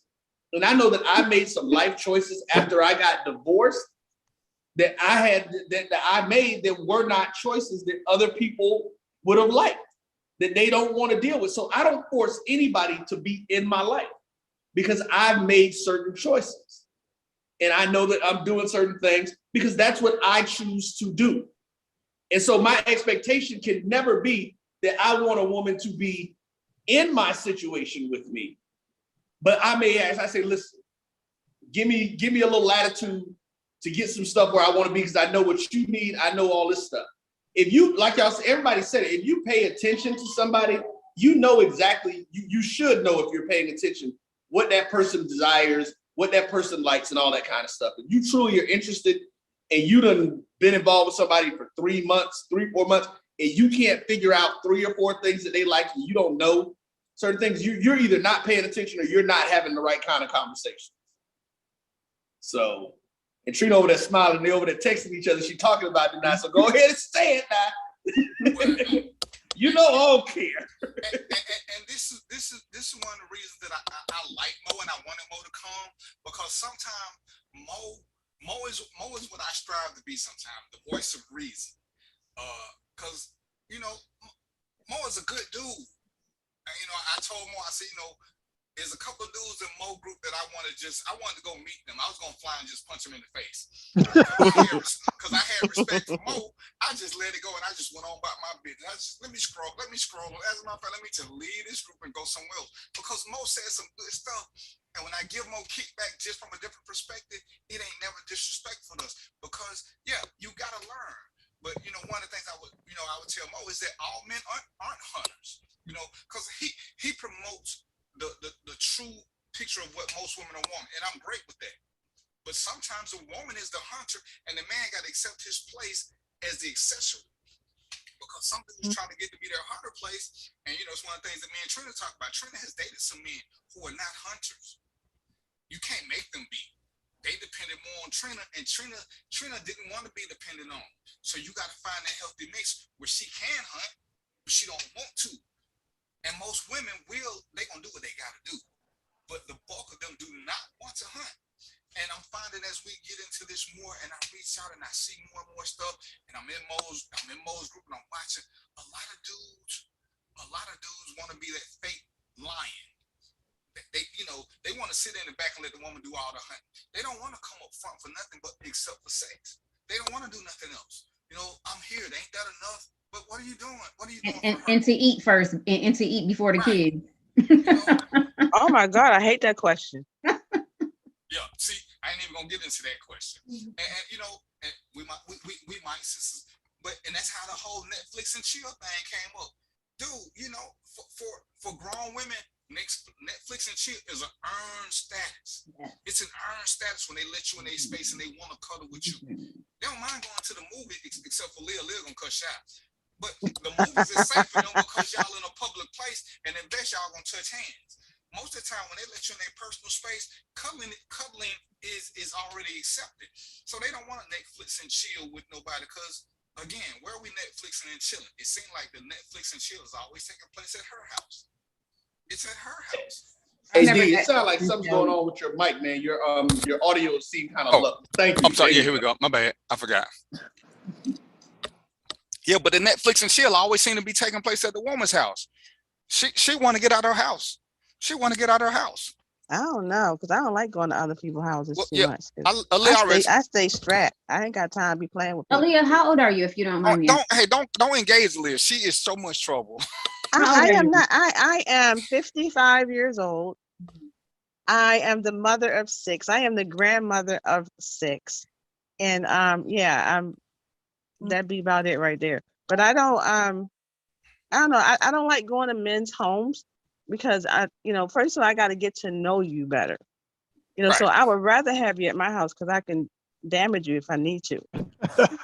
Right, because you're in their comfort zone, you're in their layer. But yeah, I don't just let people come. Yeah. See, because I'm licensed to carry. So if you act a fool in my house, I can hit you with my gun. I don't have to shoot you, but I can hit you with the butt of it or whatever, get you to settle down a little bit. But no, seriously though, I don't like going to other people's homes because I need to get to know you first. And that's why I say it's an earned thing, because this is what in real life these young boys don't want to do these days. They want to skip. They want to go from first grade to grad school. But I don't even think they want to go from first grade to grad school. I think these niggas want a full-fledged degree. Right. You know, I think That's that they see, like for me, for instance, that I meet men, you know, and we talk and we conversate, you know, and I used to post a lot of stuff when years ago, I would post up. And I used to have this thing where I always post my successes. You know, I bought a Jaguar, I posted it. I bought a convertible Mustang and I posted it, not knowing that these niggas was truly in my inbox to see if they can, you know, have this playtime with me to see what they can get from me, because I was always posting my successes. So I don't do that anymore. Right. You know, either you're gonna, and I ain't gonna lie, I used to take bikini shots. I think I took one this summer. Okay, so I ain't gonna lie, but I was going to Ocean City, you know, and I would post my pictures, you know, and then my inbox would be blowing up, and I'm like, but they weren't ass shots though. They were shots from the front or from the side, you know, and that would invite men into my inbox and then, hey, can I take y'all nigga? No, because I know you just saw my picture. You know, I don't want you to like me for my picture. I want you to like me because I'm goofy, I'm retarded, I'm a shit starter. You know, just like me for the goofy in me, because I'm goofy as shit. And if you can't handle the goofy in me, then you are not the person for me. But again, that's what I'm saying. It's about the process of getting to know you, because once you get to that true Netflix and chill stage, y'all at a comfort level with each other. You don't feel like it's a predator-prey relationship. You're comfortable with that, and they ain't trying to get there. And that's what I say. You know, I'm looking at these play dudes who want so much. They want to lead. They make bad decisions. They want submission, but they ain't got nothing for you to submit to. They got all these demands, but when you ask them what they got, you know, don't ask them what they bring to the table. Ask them, where is this table? Oh, well, see, you know, I'm in my mama's basement right now, so I just got a sofa and a couch, because they ain't got shit. And it's like, because I'm not finna sit here. And again, me and Trina, we talked about a lot of stuff. I ain't never sit there and just say all my accolades, because I didn't see what purpose it served. My accolades were for me to take care of things professionally. I'm getting to know her and what she values, you know. And one of the things she said, we were doing the dating process, and you know, she didn't know that she wanted a man who was family oriented, because sometimes you don't know what you want until you run across it. You can make assessments based on what you've been through. But sometimes you need to meet somebody different who show you something. It's like, you know what, damn, I ain't never think I wanted that, but I think I want that. I didn't know how much I needed a woman who was sarcastic and caught my wit till I started talking to Trina. Because we can make little jokes, and I always say, you know, we have uncomfortable conversations, unconventional conversations that most people ain't ready for. And we didn't think nothing about it. You know, we talk about the conversation that tied us about kids. And she's like, you know, damn, that's when I started talking. I'm gonna talk to this brother. And, you know, it's those little things, and nobody wants to do that anymore. You know, everybody wants, you know, I hate to post, oh, a man know in 4 months if he want to marry. No, he know in 4 months if he want to date you another 4 months. I mean, and some guys do marry that quick. But yeah, I'm willing to give you an application, but am I willing to propose in 4 months? No, we still, if everything going according to plan, we should still be in a good phase where we ain't never seen each other's dirty draws. And, you know. Now, D. Yeah. Now I'm gonna jump in, because you know that was one of the things that I've always said. But you want to see dirty draws? Oh, you know, look, dude, you know me. I said we can't get serious until we go on a trip together. We just want to see some draws. You know what, Trina, I'm not even gonna entertain that. So I'm gonna go back to the point I was about to make. But no, I do believe that, like you said, and it's the same thing I said about dating with a purpose. We know if we're dating somebody for 6 months, we know whether or not we want to be in a committed relationship with that person. That doesn't mean that you're going to do it at that point. But I think that you know, and that's at a point where we start getting a whole lot deeper into the discussion, a whole lot deeper into things, and doing stuff like you talk about. You know what? If we haven't done it by now, let's take some trips where we gonna be going and we in each other's space for 3 or 4 days, where we know we got to deal with each other in that time frame with no issues. Because you know my other thing, I said when a man is ready to really engage with a woman, he will change his life to help or to fit her into his life. He will change what he's doing to get to her. That's how, and I tell my daughters all the time, I said, you know, if a dude really likes you, when he starts altering his plans to be around your schedule. Not telling you, can't you do something different with your schedule? Nah, dude, a real man ain't gonna say that. He gonna be like, okay, look, that's your schedule, that's your schedule. Oh, you gotta pick your daughter up, but there ain't no problem here. Like, I can drive to school if we get together and do something if you need me to. Men are gonna do what they need to do in order to be in the space that they want to be with a woman. And I think at that point, that's when we're looking for women to really start the reciprocation of that type of energy. Are you expected to do the same thing? No, you're not. Of course, you're not expected to do the same thing. But you want to see some reciprocal energy in a way that becomes valuable to you. And after 6 months of being with somebody, they should have some indication of what is actually valuable to you. Mo, you agree with that? Yeah, you know, I was gonna comment on that. I do, but I change it a little. I'll say what I think is in 2 weeks. I think in 2 weeks, a man will know if he wants to pursue a woman, and then in 6 months, he will close the deal if he, you know, to some people that's too early, but depends on your age.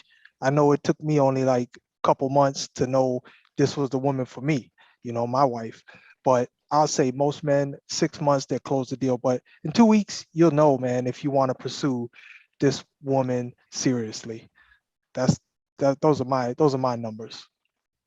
And you know, I can actually say those probably go along with what me and Trina did, because even though we had a temporary separation, once we reconnected, I knew what I wanted, and I told Trina, you know, hey, you know, when your daughter graduates, you know, because I ain't gonna keep coming to Syracuse. And as Roy said, I done looked into the Syracuse job market. I can't make no money up there. I can make money down here, and I can support everything that we want to do. So in June, you know, she graduates Tuesday. I'll be there Wednesday. We'll be back in Georgia Friday. And you know, we had a process from there about what we were going to do. Because it's true, you do start making changes, and men will subconsciously do it. And you know, one time I said, most time we don't want to admit we're doing stuff because it's a vulnerability thing that we're going through, and we want to fight that as long as we can. But you know, I'm trying to date other women, but I just want to get back home and talk to Trina. So the dating, you know, the serial dating ain't working because I ain't hear nothing these women saying. I'm looking at my phone because I'm like, yeah, Trina usually gonna call me around 9:30. It's 8:15. You know, I need to get rid of this girl quick because I'm not having fun. I'm just thinking about what did she call early? You know, I hate to tell Shawty to wait a minute because I got to answer this phone call when Trina call. I'm not finna tell her I'm gonna call her back because I'm not interested. I'm just killing time till she gets here or whatever. Because I'm changing my schedule. I don't want to tell her this because I know, you know, what they say, a man's greatest weakness is his woman. She was my weakness. I didn't want to tell her that, but through the dating process, I knew that I wanted to be with her. I knew that I wanted her here. What is it I got to do to get you here? You coming, you know, unless you get a job offer that blow you out the wind, you know, you coming here. I'm coming with a U-Haul truck. And, you know, I would love to ask you, but you may say no. So I'm just going to tell you, me and my brother coming to get you. Be ready. And shit, that's what we did. And it falls along those same little time frames because I knew I wanted to be with her. You know, I knew after I made my first mistake. Luckily, she was still there when I came back. But that is truly how the process works. And we will start changing things. But the women, and I love when Trina and Aaliyah and these women tell their stories about their strength and the things they go through and where they have to put their foot down, because trials and tribulations come to everybody. Some women just fall more victim. And unfortunately, they may run across a dude who look good on paper, but he ain't ready to lead them. And Aaliyah and Trina just gonna spit them out. And they're gonna say, oh man, these women, they don't need a man. No, they don't need you, player. They don't need you. You're not ready to lead them. They're looking for a different type of leader. But they want that exciting guy. They don't, you know, it's like, I'm not looking for somebody exciting, but like that chemistry does need to be there. It's important to me. It's like super, super duper important. You know, I'm not gonna, if I gotta keep convincing myself that you're a good guy, then I probably shouldn't be bothered with you. You know, I got to keep telling, oh, he's a good guy, but he got this and he's doing that. That's too much. You know, I should be able to feel that and know that, you know, without having to make myself do it. So I kind of think, you know, I off topic, you know, this submission word, it irks my ass. It just like makes me hurt, you know, and You go pistol whipping people. Huh? Here you go pistol whipping people. Yeah, you know, but I was dating this guy and he said to me, I need to learn to be submissive. And I was like, why? You know, and he was like, because you need to learn. You need to learn when an alpha male is in your presence. I was like, alpha male, what is that? You know, because I've been doing my thing for as long as I've been doing my thing. And I tell a man in a minute, I don't need you. I choose to have you in my space. You know, when it comes to me thinking that I need you, then I feel like I have a problem. Now, my go-to word is common courtesy. You know, I have common courtesy and I'll do whatever I think my man deserves at that moment. If he out here working hard, he deserves to come home to a meal and wash his clothes, rub a nigga feet, give him a manicure, pedicure, cut his fucking hair, anything that I can think to do to show him that I appreciate him. But the word submission, I don't like that word. I don't like that word. What is it about that word that bothers you? The whole thing with the submission thing, it's like, it just seems so controlling to me. Like, you must submit. Like, I just hate it. And it just rubs me the wrong way every time I hear it. It's like, ugh. I don't like it. It's like a trigger word, but you know, at the end of the day, we submit to each other. We don't just submit to them; they submit to us too. Well, yeah, that's true, and that's why I choose to use common courtesy opposed to using submissive. It sounds so much better. Let me say this. Let me say this. I'm gonna say this real quick because it's funny. And Darren, I still got that flyer that you never did use. Oh, I'm still gonna use it. Me and Mo gonna use that in the show. Any dude that calls himself an alpha male, guess what? He ain't an alpha male because they don't do that. And one of the things that I've said with D in a long time too, most people don't realize most quote unquote alpha males, if you go by the textbook definition of them, are really assholes. Right. They really are because they think everybody owes them something, and they think that everybody is better for being around them. Yeah. That's what the textbook definition of an alpha male is. That's why I said it's funny when you read the definitions on that thing that D has. I'm gonna put it up right quick. There's actually a difference in some of the things, and they talk about how some of the different types of males that go in, because at first it was just alpha beta that everybody talked about. Yeah. And then it got to the point where they started doing a couple of other things with it. And it was funny because I got down to a couple of them, and I think I shared it one time, D, and that's because when I first found the one that said the sigma male.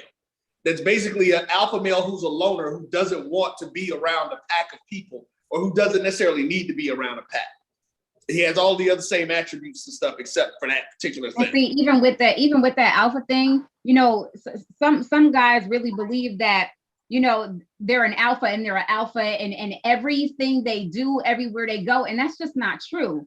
Like, there is no such thing as a hardcore alpha, a hardcore beta. You know, I was reading an article about the whole alpha thing, and somebody had used an example of, you know, being alpha, a lot of times it has to do with status. So it depends on who you're around, you know, your surroundings, your group. If you are a Fortune 500 guy and, you know, you're around, you know, a bunch of people who probably don't have as much money as you do, you will be that alpha. But if that same Fortune 500 guy take his ass to prison, guess what he ain't? He ain't the alpha no more, because you in a totally different surrounding. Don't nobody give a damn about your money. They don't care about your success. And here it's a whole different world. So he's not the alpha anymore. So you're not alpha every single where you go. It changes depending on your situation, your surroundings. And I'll just add to that and say, you know, when your lady call you and say, honey, my mama just died, they don't want the alpha male response. You know what I'm saying? The alpha male can't do nothing in that situation. You got to be able to tap into your emotional aspects and, you know, and help her in that situation, and, you know, by nature, alpha male just won't do that. And another thing is, I learned this in leadership. That whole alpha male thing, you only got that power if people give it to you. You can't give it to yourself. Because if don't nobody want to follow, you can sit there and talk about, oh, I'm this, all you want to, and everybody's just gonna look at you. It too is one of the dumbest things I ever heard. Oh, because I'm a leader, I do this. And again, it goes back to when me and Mo was talking about wolf and sheep. Sometimes you just need to fall in line because there's somebody who's better than you. There's nothing wrong with being a sheep unless you're being led to slaughter. But it's okay to follow people. It's okay to be a leader when it's something that you're good at, but you don't get to determine that. You know, your job can give you the authority to do something, but it's the workers there who give you the power to make it happen. Because if they revolt against you, they don't care about you being the manager. They don't care about you being the GM or none of that stuff. Once they don't like you, all your power is gone. Oh, GM said I can make y'all do this. Well, you and GM both can do, you know, hell, we know Leah got a gun and she ready to pistol whip somebody. And that's right. Every time I see guys talking about their alpha male, I just, you know what, let me go on and just leave this post. And because it makes no sense. Well, you know, there's a problem right there when it's self-proclaimed too. Right. You self-proclaiming, man. That's definitely not a fact. I walk in the room, people look at me. That's because you're funny looking, dude. They do that to clowns too. You didn't say shit. You know, but you know, because I got a problem with men or women who try to oversell themselves. That's a lack of confidence. You ain't got to keep telling me. You know, when most talk about certain things, you know, I sit back and just talk. This is Mo thing. I respect that. I know that about him. It ain't about whether or not we agree. This is what Mo do. When I invited Leah to the show, she threatened to kick me out of her group. I was like, come on and do your thing, because you passionate about this subject. I want that passion. When Trina Marie come, I tell her, sometimes I want you to lead this because you good at this. I can sit back. I don't, you know, it's called Random Thoughts with DVP, but it ain't just my thought. And what I tell y'all all the time, I love to have people who got a difference of opinion so they can explain it, so that you got a bunch of tools on your tool belts, because you may be different, which means you ain't wrong. It's just you different. But too many times, everybody want to say, you know, I hate this, all men is, all women, no, maybe all in your circle. But there's nothing all of us do except take breaths. And, you know, there's a point when that stops. Stop saying that. Oh, all men a real man gonna do. No, a real man can be submissive. Some of them are submissive. That's just who they are. Ain't nothing wrong with that. That don't take away from their realness. That don't take away from their capabilities. They may just not be great leaders most of the time at something that most men are. Most men can't go out and kill animals and feed their family. Very few of us know how to skin animals. Oh, I can get a job. Well, what happened if we go into apocalypse? What can you do then? And that's why I just hate when we try to group everything into this is what somebody has to do. And when I got women who got a story to tell, I love having them on. You can see that these are strong women. They're not intimidating. You know, you can't see Aaliyah because she's running from the police, but that's a whole different story. These are attractive women in their own right. So they don't have to sit back and hope that you're going to do something. Aaliyah says she got her own stuff. She don't need no man to come in and pay her rent or buy her gas or none of that stuff. She got that herself. And you know, Trina can do for herself. You know, and I always laugh at guys who, it's funny, everybody want to tell Trina she ain't married. Oh, you act like that because you ain't got no husband. Oh, if he was a real man, he wouldn't let you do that. He wouldn't let you have your own page and post your own thoughts. And to me, it's just funny. Oh, because an alpha male ain't gonna let this woman do this. And you was talking about an alpha male is basically a controlling person. Mm-hmm. If that's what you think that you are all the time, you just want to control people. Mm-hmm. You know, it's a submission between two parties. I'm sure what Mo say, when your wife call and she tell you something's happened, you drop that down. You submit to each other. That's how it works. Go ahead, sir. Oh, I was just gonna agree with you, man. You know, it's a handshake. You know, the relationship's a handshake. It's not one person dominating over the other. You know, that's how I look at it. I agree. I totally agree. But that's why I'm single, though. That's why I'm single, because I don't be playing with them men's and they be trying to look. I'm a fair, firm, and impartial person. I come from the Division of Corrections. I say what I say. I mean what I say. However, you know, everybody has a story. Everybody has a situation. Nobody is better than the next. So when people learn to understand that I'm not a follower, you know, I pretty much go off of what I feel. unless you make it make sense. If you tell me something and it makes sense to me, I'm gonna ride with you until the wheels roll off of it. You know, I'm not the type of person that's closed-minded. You know, and a lot of people seem to think that, you know, I'm too hard, you know, or, you know, I don't take no shit, or something. I can be petty. I'm not gonna lie, I can be petty. But Really? Huh? Really? You can be petty? Yes. Mm. Yes, I can be. I know. I know. And you know, and one of the things, and I know you hate the word submission, but another thing that is true can be, when a woman feels safe and secure with you, she submits. It ain't something that you got to ask for. Exactly. It's a natural given thing. What was the post you read the other day, Trina, about if more men stood up, then more women would sit down and be women? Yeah. If You more know, men stood up to be men, more women would sit down. Yeah. yeah, women. It sucks, but women are craving men to be men, and we just won't do it because we don't want to be accountable and responsible. We want you to, if we made a mistake, it's your fault. If we don't do this, it's your fault. Why don't you back me on my stupid venture? You know, why don't you do this? You should just sit back and be my cheerleader, even though I'm going to prison. And it's insane, man. These women, they won't submit for shit. Well, who you dating that won't submit? And then there's this nobody. Be my piece. I'm tired of that shit too. I saw somebody make a post. He said, I don't need you to be my peace. Don't disturb it. Just don't disturb it. You know what I mean? Which I like that, because it says that he already has peace within himself. Just don't come bringing no ruckus and no craziness into his world. He doesn't need you to, because that's, to me, that's the same thing as saying that, you know, for women saying, I want you to make me happy. Can't nobody make your ass happy. You have to already be happy. You have to have happiness within yourself, and then somebody else can come along and enhance that. But can't nobody make you happy. I can't give you peace if you're at unrest in your mind. I can't do that for you. Yeah, let me just add to that. That's a good point. And all I say is both of those situations are called codependency. Mm-hmm. That's exactly what they are. And you don't want none of that. Trust me. Yeah, because I mean, at the end of the day, for this to be successful, it's got to be a partnership. And everything, as Trina said, this is about both of us submitting. I'm better at some things than she is. Those are the things I need to do more of. She's better at some things than I am. That's how the 50-50 go. We shouldn't be doing this 50-50 money, 50-50 this. No, some of these going to be 80-20 my way, 80-20 her way. At the end of the day, it's reciprocity. I think that's how I keep mispronouncing the word. But as long as we both giving, because somebody going to always be giving a little bit more. Right. Because they better at whatever it is, you know. When she needs more compassion, I gotta be in a position to give that. You know, it's whatever it is. That harmony. D, it's not that it's. Here's the thing, like you said, and it's something that my mama said. It was one thing, I don't know if you remember, I said this on one of the shows before. My mama said what you used to say. She said it should never, first off, it should never be 50-50 in a relationship. Everybody should be given 100%. Right. But what happens is at different times in the relationship, she may have to carry 70%. He got 30 for whatever reason. On the other parts of it, he gonna be carrying 80%. Then she doing 20. But everybody should be given 100% in the relationship.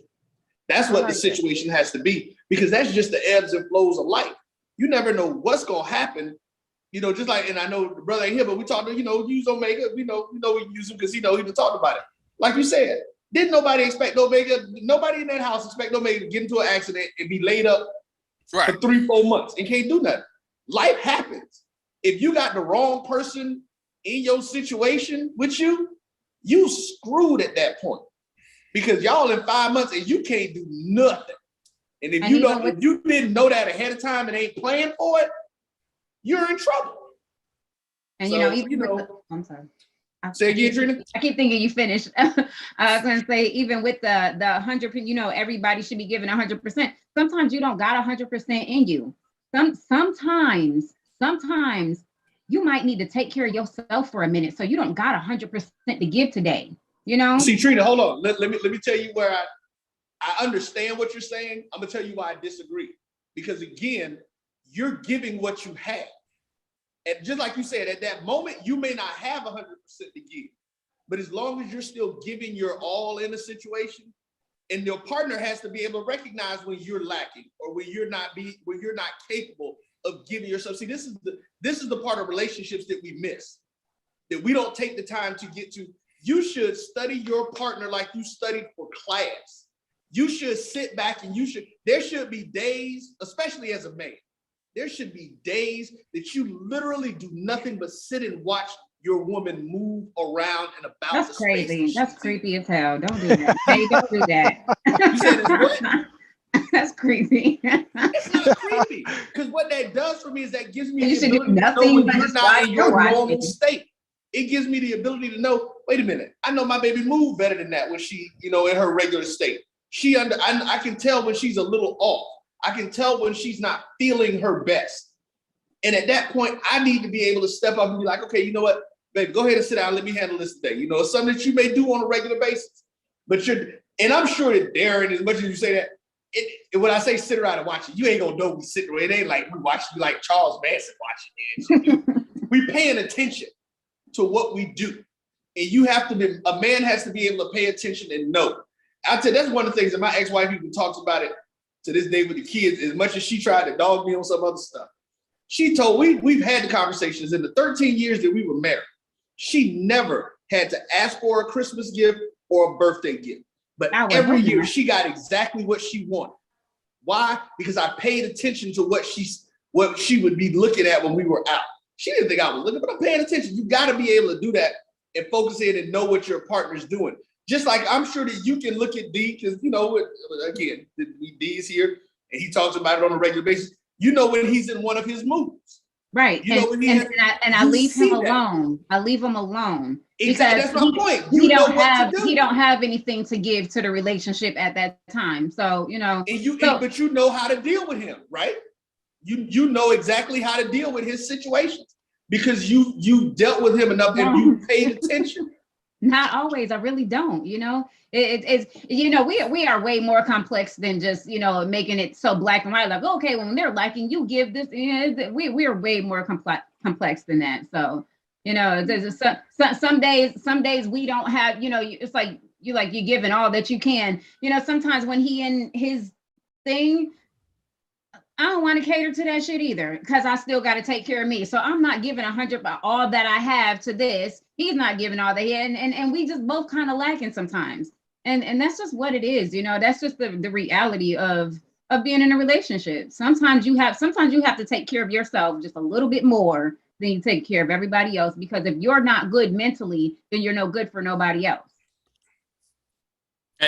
And that's the portion of, we try to all do this, but at some point you have to accept sometimes you got to be responsible for your own issues. Right. There are times, as Trina said, there are times she can't do nothing for me because she doesn't know what. I can't tell her because I don't know. So the best thing she can do sometimes is leave me alone. And as one of the posts said, sometimes I just want to put my head on her lap. But I need to let her know because she can't know when she needs to sit by me and let me put my head on her shoulder versus when she just need to let me have my space and self-medicate. So, I get what you're saying, Ro, but there are times, you can't always know, and if we both have something going at the same time, if we're being honest, don't nobody give a shit about the other one. Right. But that's one of them times where you got to have them built up credits where you got, sharing her mood. I'm in my mood. It ain't personal, but it is personal. Right. It's not personally against me. She need to do this, and that's part of the relationship building. You got to know when those are and let them be what they are. And, right. Hopefully it don't last you long and y'all come back together. You may discuss it, you may not, because sometimes it's over and there's nothing that you can explain. Right. Like people will talk about, the relationship is like a garden. You got to feed it and water it. Sometimes that garden will go just a little bit damn dry. It's going to be, we ain't going to let it die. But it's going to, them leaves starting to wilt and shit. Sometimes you hope nature step in and help you. Right. For real. But, it's 7:53, so I know we got to get ready to step out. So let's do this. Aaliyah, because I know you want about the feds, so they probably trying to track your signal. So you wanna say anything? Give us a parting shot. Yeah, I really promote thank your group. You for inviting me. I appreciate it. It was fun. I like everybody's input on this table thing or whatever, but it was great. It was something a little different. And yeah, thank you for inviting me. You gonna quit trying to kick me out your group? And sorry about all my profanity, because when I get passionate, I will curse like the sailor's grandmother, I like grandfather, and all that above. However, yeah, I know I'm not gonna kick you out the group, but yeah, do post more because you want to tell them about your group? It ain't my group. They just made me admin because I'm a fool. Oh, okay. Yeah, they just made me because they was like, you just a whole ass nut. So I'm like, okay. And I called you out after you started threatening me. I don't care. But I'll let them know about it. And thank you for coming. Thank you for our quick interaction where we became cyber friends. And I tell you, man, Facebook is great. Most of the people I know I've never met, and I feel so cool and having them around and their opinions, whether we agree or not. You know, as long as they don't threaten to come here and fight me, we all to the good. And I just met. I want to say I've been in the group for a minute, but I think this is the first real interaction me and Aaliyah have had. And I liked her energy. I invited her to the show. You know, she in the middle of beating somebody across the head with a pistol. She can't show herself. But thank you, Aaliyah. So Trina Marie, have a great night. All right, Trina Marie, go on and tell them I know you ain't got no glass up, but I got a glass up for you. Tell them what's going on with you and how to find you before you get blocked again. I mean, before you get put on probation again. So I'm Trina Marie. You can find me on Facebook, Trina Marie, or you can what is it called? Little Things by Kalia. You know, I do the personalized, blinged out glasses. Bath bombs. I do bath items too, like bath bombs, milk baths, salts, and all that good stuff. All right, Roy, you said you was gonna have an announcement this week. Yep, we had to push it back a week. Oh, okay. Y'all know who I am. I'm DVP. This is Random Thoughts. You know, I'm here with my better half, Trina Marie. We like doing this, having uncomfortable conversations. We're gonna see what we can get into next week. Since we keeping Trina Marie woke. I'm gonna go up there and rub on her shoulders. And y'all know this is my JBN, where we do uncomfortable conversations and we're trying to bring sexy black back. All right, so y'all know it is. Until next week, I'm all done, so I don't have a last sip to take, but y'all know what it is. Peace, popcorn, and chicken grease, and we out.